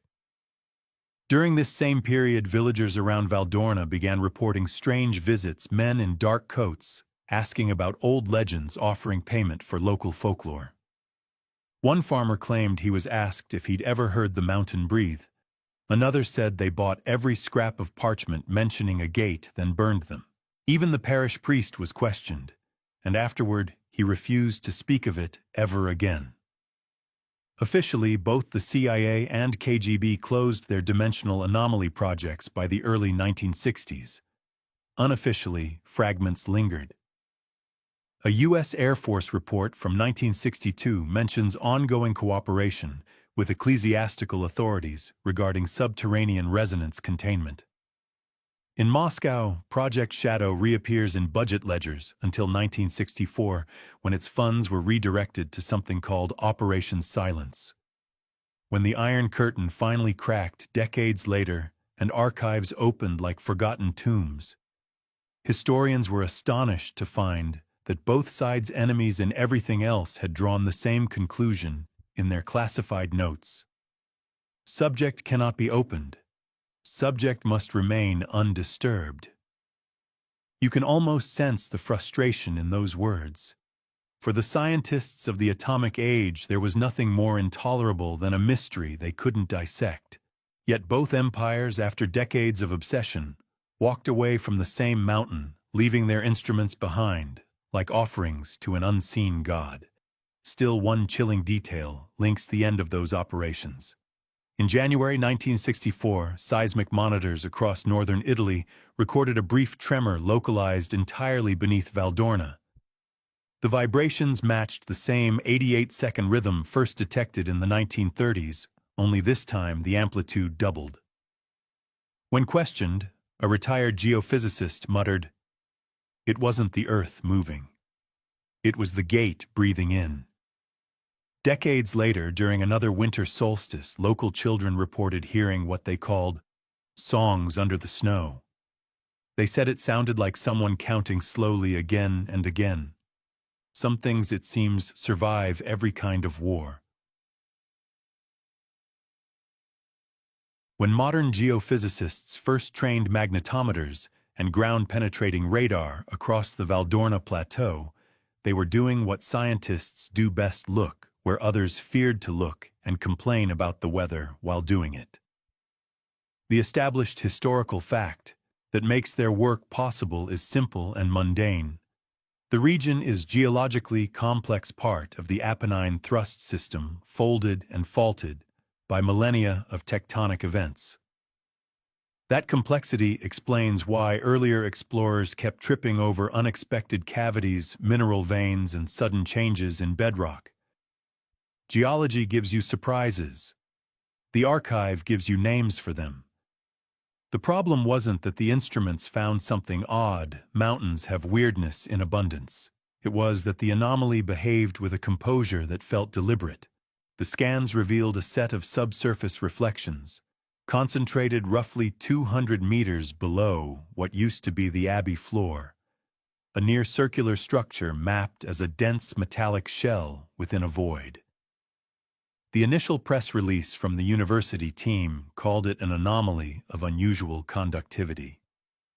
Behind closed doors, someone more candid described it as a metallic cavity producing harmonic signatures. That phrase is dry enough to fit in journal footnotes, but it carries a less academic aroma. The readings didn't just register like metal. They sang in measurable overtones, nested patterns layered over a bass pulse, repeating at a slow, almost meditative interval. If you like your metaphors blunt, the rock hummed like a cello held underwater. An obscure and controversial detail arose when materials scientists analyzed residual filings collected from a 1991 coring attempt. The core itself had been aborted.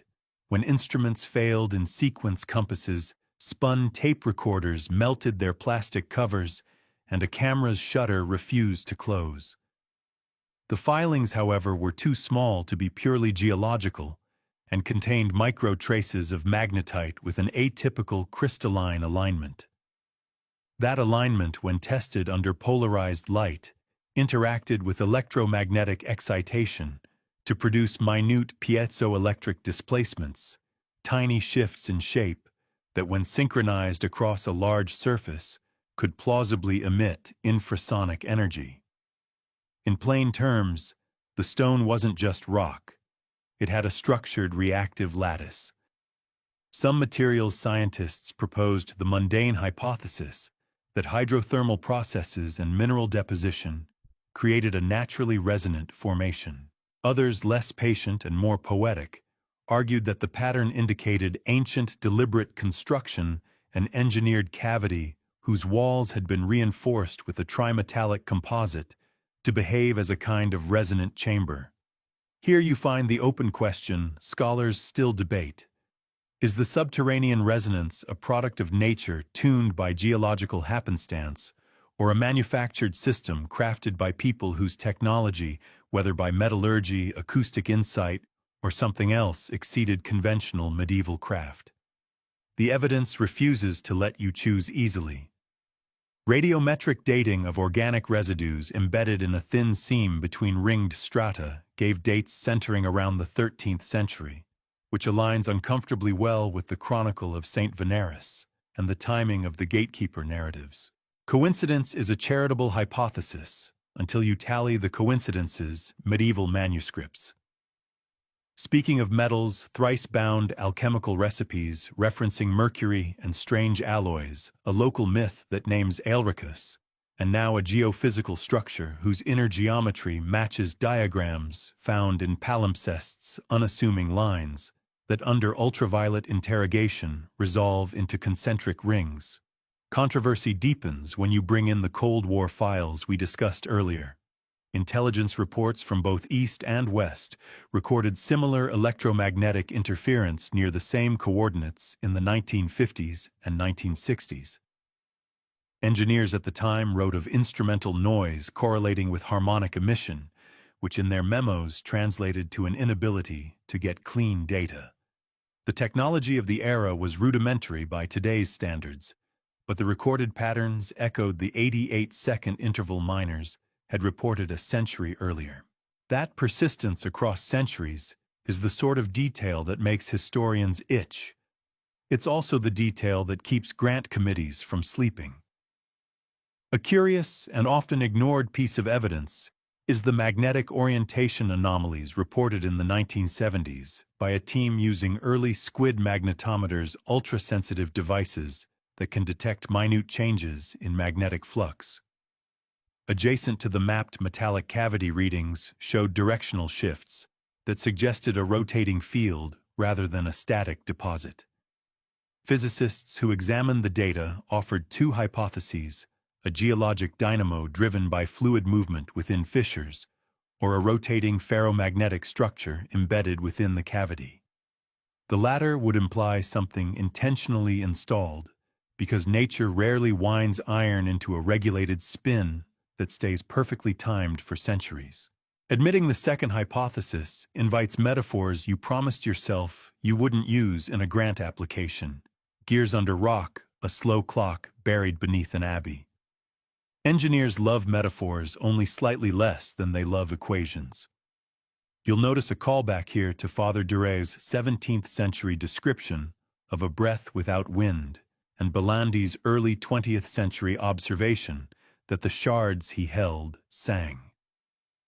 Those are subjective observations from men with different vocabularies, but the resonance ties them like a single thread through several eras. The pattern militates against the theory that this is an isolated recent artifact of instrumentation. If the gate had a signature before modern sensors existed, the signature seems to have retained its rhythm even as society hummed louder around it. There's also a social layer to the controversy. Local testimonies chronicle times when the resonance affected human behavior: livestock uneasy, domestic clocks misbehaving, and on at least two recorded occasions in the 19th century, small communities reporting nocturnal insomnia across entire villages.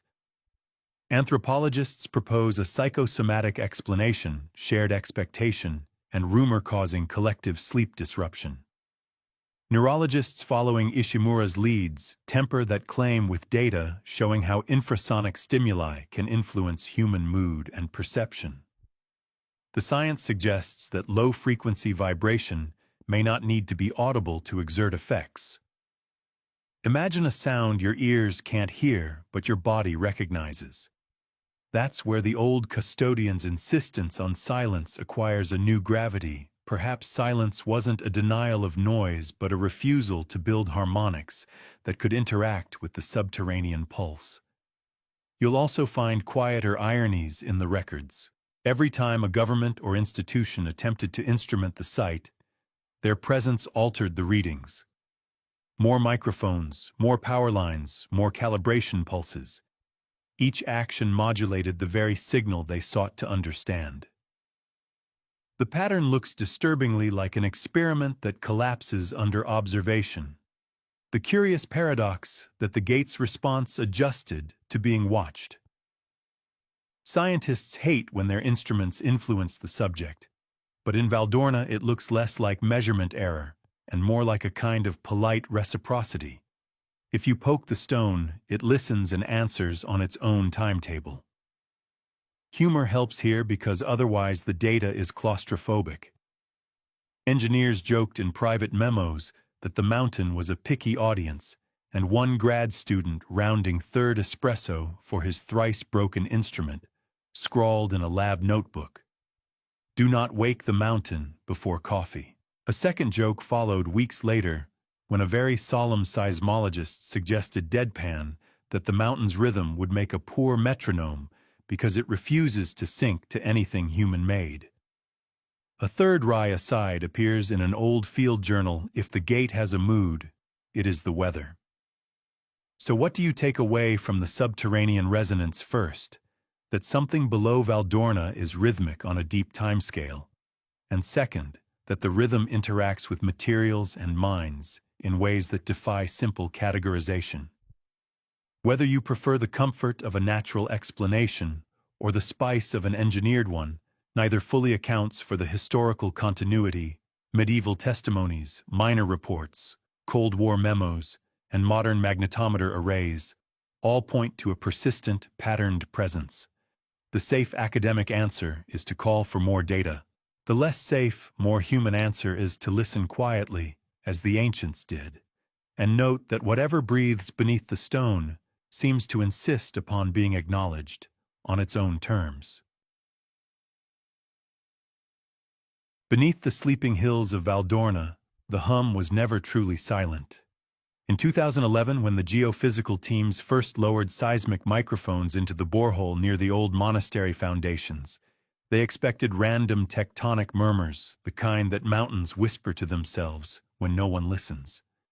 But what they captured instead was rhythm, not chaos. A slow, deliberate pulse. At first they thought it was interference from the valley's hydroelectric turbines, but the data didn't match. The turbines fluctuated, the signal did not. Every 88 seconds precisely a faint throb of low-frequency vibration echoed through the bedrock, too deep for the human ear, too structured to be geological. It was the same pattern detected decades earlier by the Soviet survey team, whose notes had surfaced in the Cold War archives. Back then they had labeled it biological anomaly non-surface source. Now modern instruments were confirming it. The mountain itself seemed to breathe. In the audio lab at Turin University, researchers converted the data into audible sound. When the speakers began to play, no one spoke. It was not a simple tone, but a layered, almost organic rhythm, like a heartbeat stretched through stone, resonating faintly with each repetition. Some listeners described it as hypnotic. Others said it felt wrong, like hearing a heart that wasn't human. Even the waveform visualization appeared peculiar, an asymmetric curve resembling the trace of a living organism. Yet according to every geological principle, it should have been impossible. The lead technician, Dr. Elisa Veron, noted an unsettling pattern. The amplitude of the pulse increased during the winter solstice by exactly 0.03 decibels, the same day that the ancient watchtower had been aligned to track celestial movement. The connection between the two phenomena was undeniable. It was as if the sound and the sky were locked in a private conversation, one that had continued for centuries, while humanity merely eavesdropped. When the recording circulated among acoustic physicists, they divided into camps. Some claimed the pulse was a naturally occurring standing wave, produced by underground magma chambers. Others argued it originated from an artificial structure, perhaps the metallic gate discovered deep within the cavern. Yet one unsettling observation united them all: the rhythm bore perfect resemblance to a human heartbeat at rest. 88 seconds between contractions translated to a slow, impossible pulse, one that would belong to something neither living nor dead but dormant. Old chronicles from St. Veneris had mentioned the term cordis infernum, the heart of the underworld. Monks wrote of a throbbing within the stone that reminded them of penance and fear. Those passages, long dismissed as allegory, now felt uncomfortably literal. If the gate had been forged with orichalcum and mercury metals associated in alchemy with the binding of spirits, perhaps its vibration wasn't mechanical at all. Perhaps it was the echo of containment, a resonance created not by what the gate protected, but by what it imprisoned. During one late-night session, when Dr. Varan amplified the sound at high gain, an anomaly appeared. Beneath the rhythmic pulse lay faint harmonics, distorted but structured like layered syllables. A colleague joked that it sounded like whispering.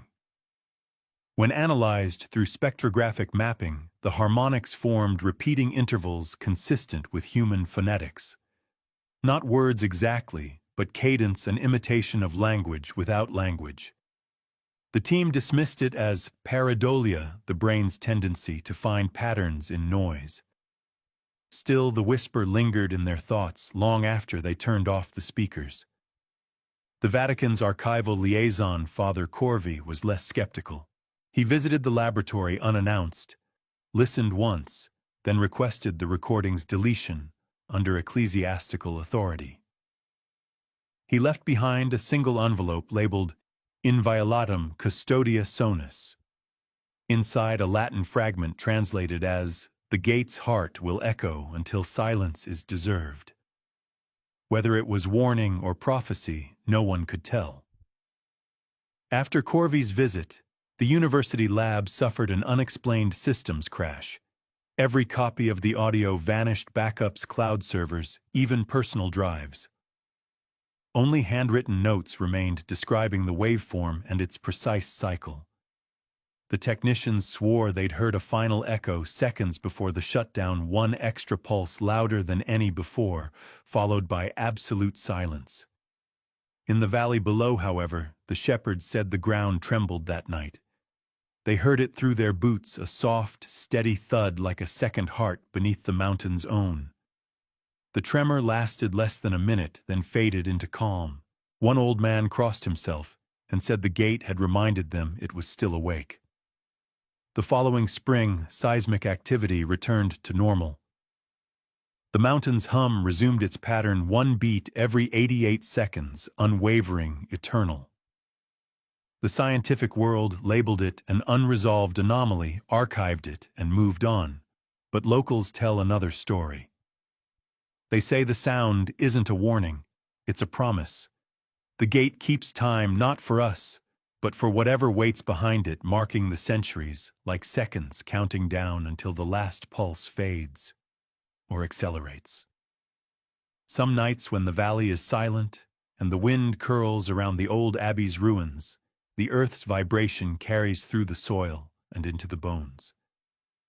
It feels almost gentle, like something vast and patient asleep just below. You press your palm against the ground, and for a moment you could swear you feel it respond. Not cold, not stone, but warm, alive, waiting. When the translated fragment of the custodian's testament surfaced in 2014, it changed everything. The document, recovered from the private collection of a defrocked Milanese bishop, was no longer than a single parchment page. Its script was uneven, faded by time and humidity, written in late Latin, mixed with archaic Italian. But even in that broken form, the message cut straight through centuries of speculation. It read, "The gate does not guard what lies beyond it, guards what remains within." At first the phrase seemed poetic, a monk's philosophical riddle. But linguistic analysts noticed the nuance intra didn't mean within the gate, but within us. The translation could just as easily read, "It guards what remains within men." Suddenly the mystery was no longer about a door to another realm. It was about something inside humanity itself. When scholars re-examined the fragment under ultraviolet light, faint marginalia appeared, notes from another hand. Perhaps a later custodian describing echoes in the blood, the inheritance of vigilance and the first watcher who became many. The implication was chilling. The gatekeeper wasn't guarding an object or creature. He was guarding the corruption of human nature itself, sealed not only in stone, but in lineage. Cross-referencing this text with earlier monastic accounts revealed a recurring phrase, custos inter mundos, the keeper between worlds. The phrase could describe a spiritual intermediary, someone standing between light and darkness.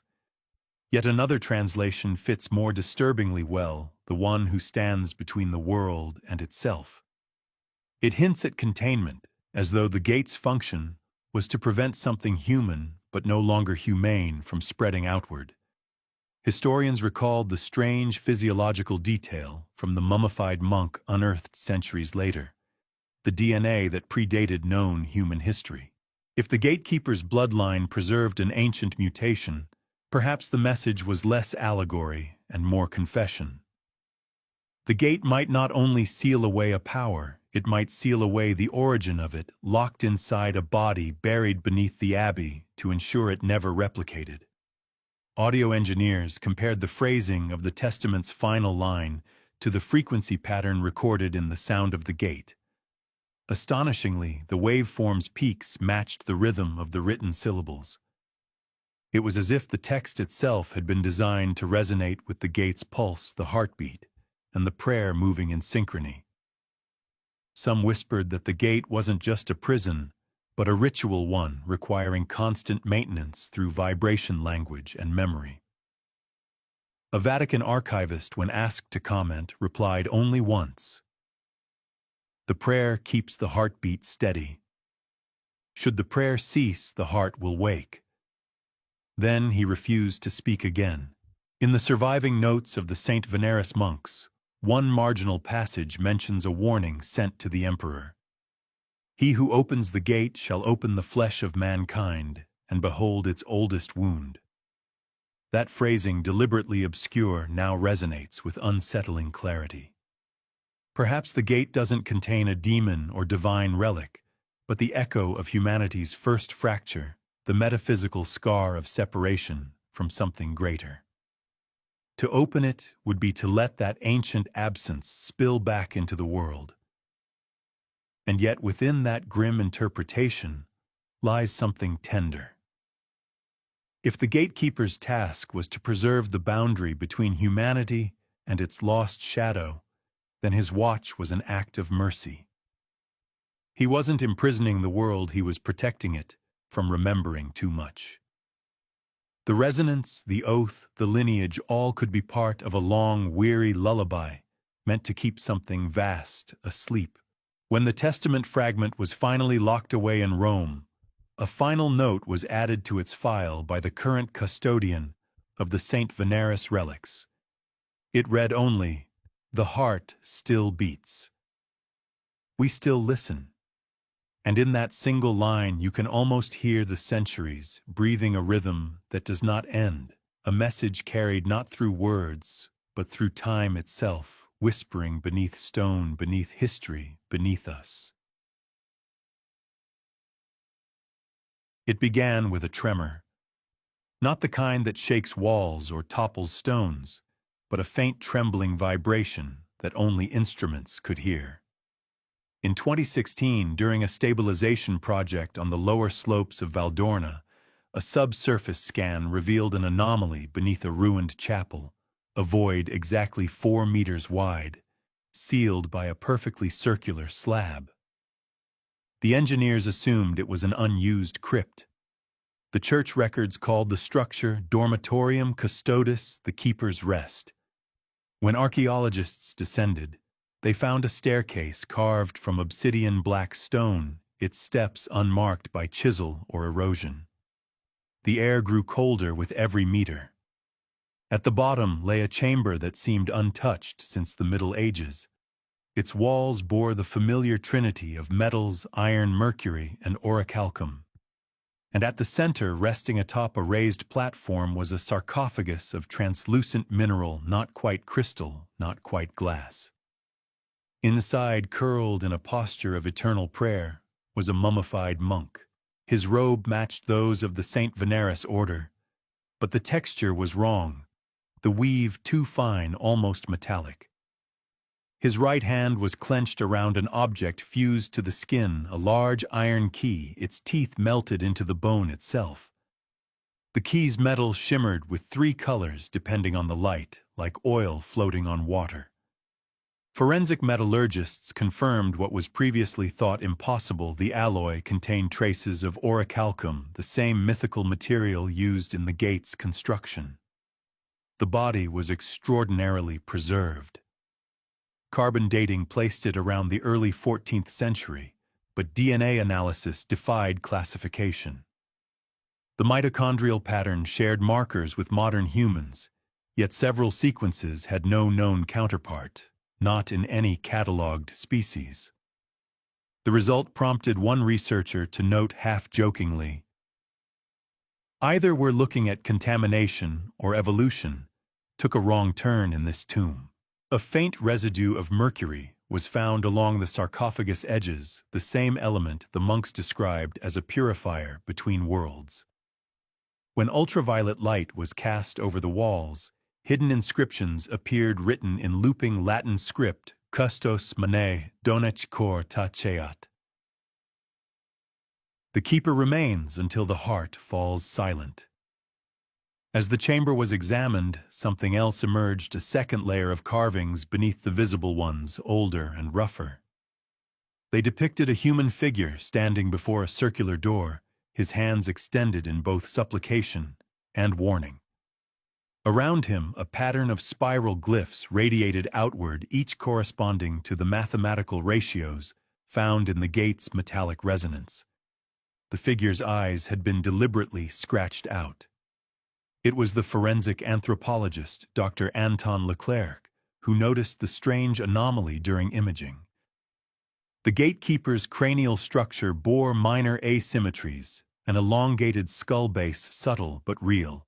He dismissed theories of deformation, yet the implications were unsettling.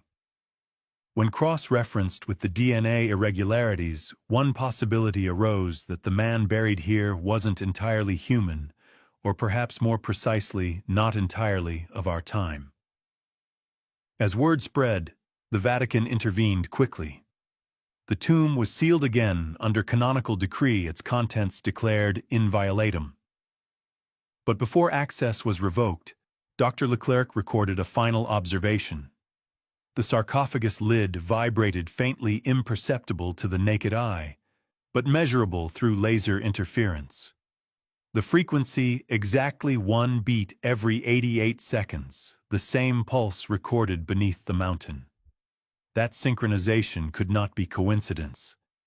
If the gate's hum was a heartbeat, then the tomb might have been its echo chamber.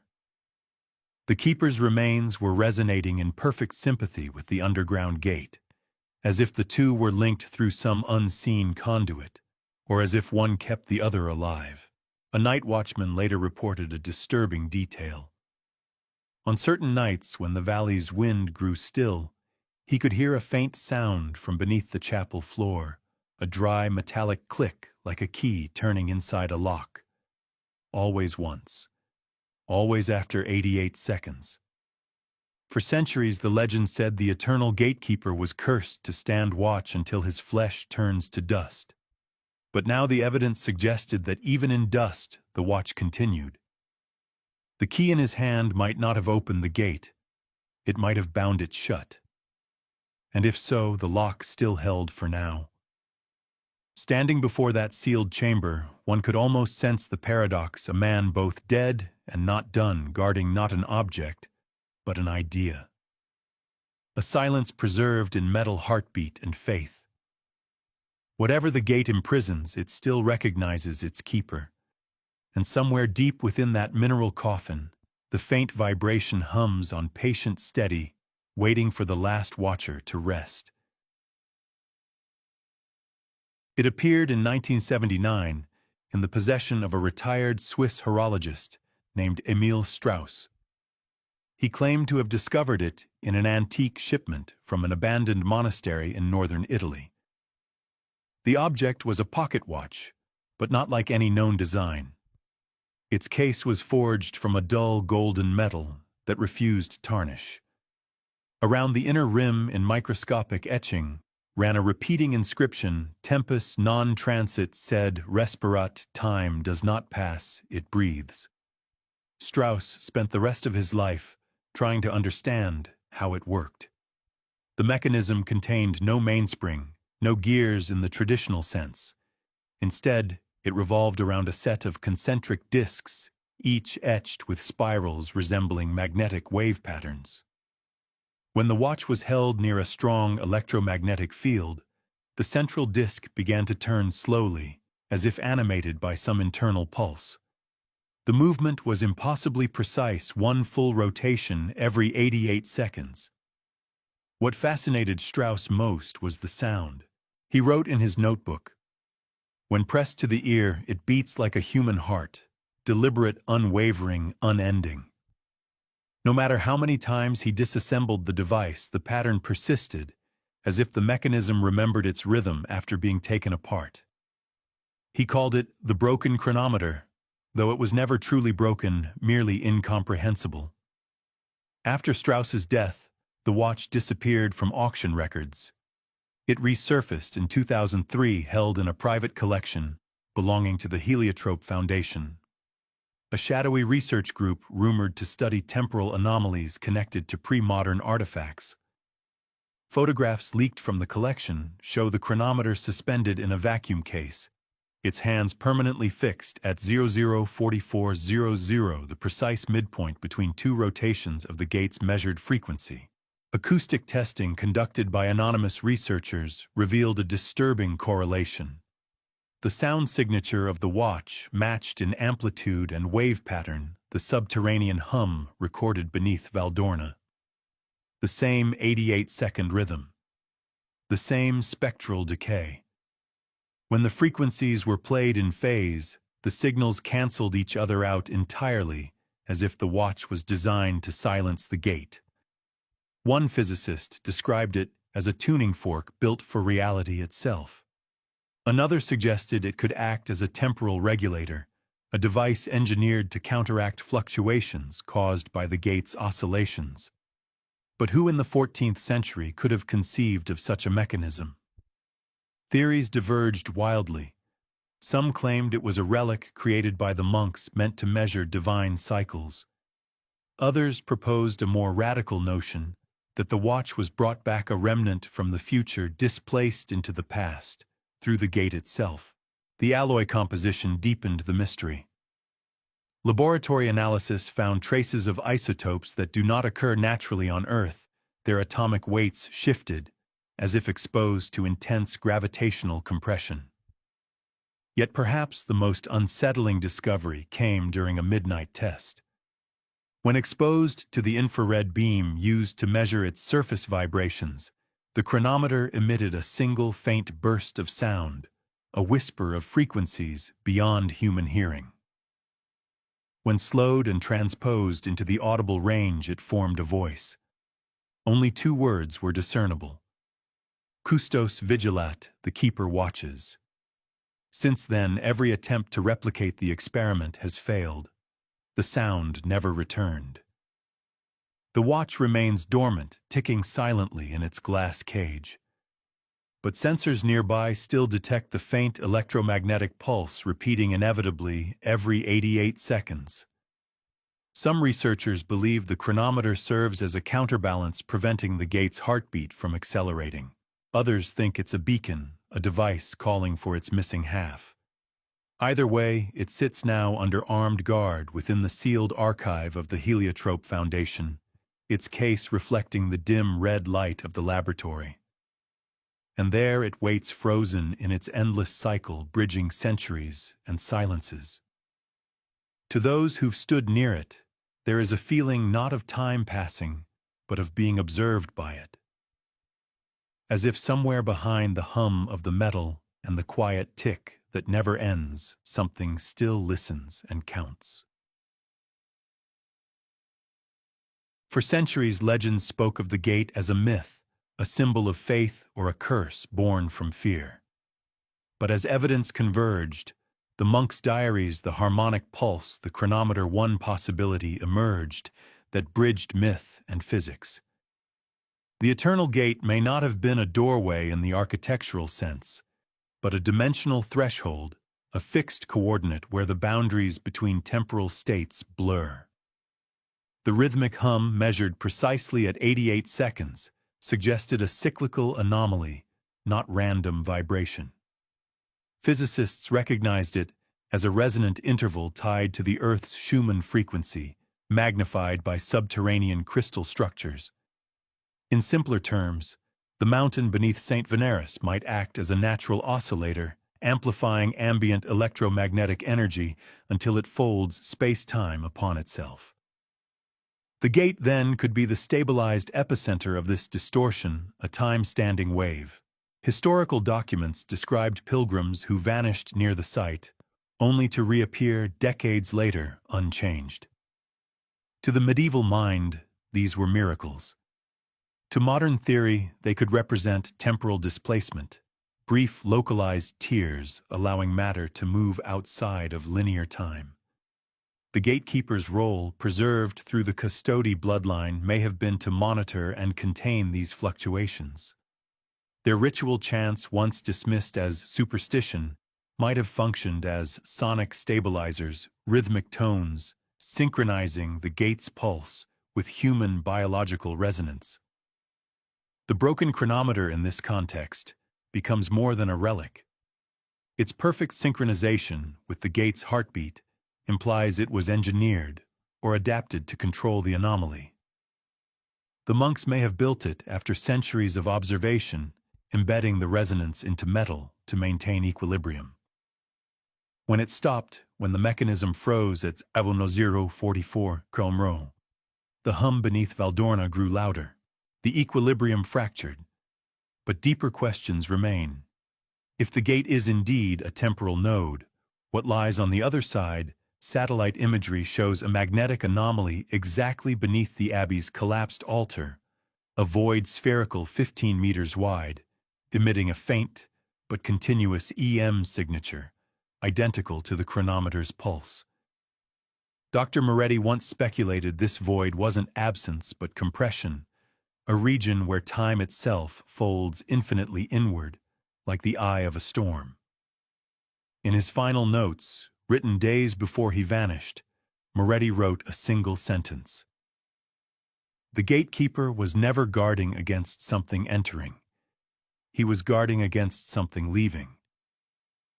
That idea changes everything. It reframes the custody not as protectors of knowledge but jailers of something bound within the gate, something that breathes every 88 seconds, waiting.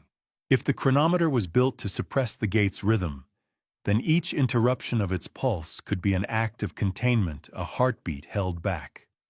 The hum, the resonance, the light beneath stone, all fragments of a system designed to imprison a force beyond comprehension. And if the gate truly opens when that rhythm stops, then time itself may remember what humanity tried to forget. You stand now before the idea that outlasted centuries, one that no empire, no doctrine, no empire of flesh or stone could ever quite erase. The gate was never meant to open, and yet it never fully closed. Its heartbeat, that faint, patient pulse every 88 seconds, continues even now, humming quietly beneath Valdorna's soil. The mountain sleeps, but not in peace. It listens. What if the gatekeeper still listens too? Not as a ghost, not as myth, but as a lingering consciousness stretched thin across time. The Custos Eternus, the Eternal Keeper, may not have died at all. He may simply have become what he swore to guard. The legends speak of a man who stood between worlds until the end of days. Perhaps that promise was never broken. Perhaps he remains the pulse, the rhythm, the watcher who remembers for us. When the wind crosses the old monastery ruins, locals say it carries a low metallic hum. Scientists attribute it to wind tunnels and resonance.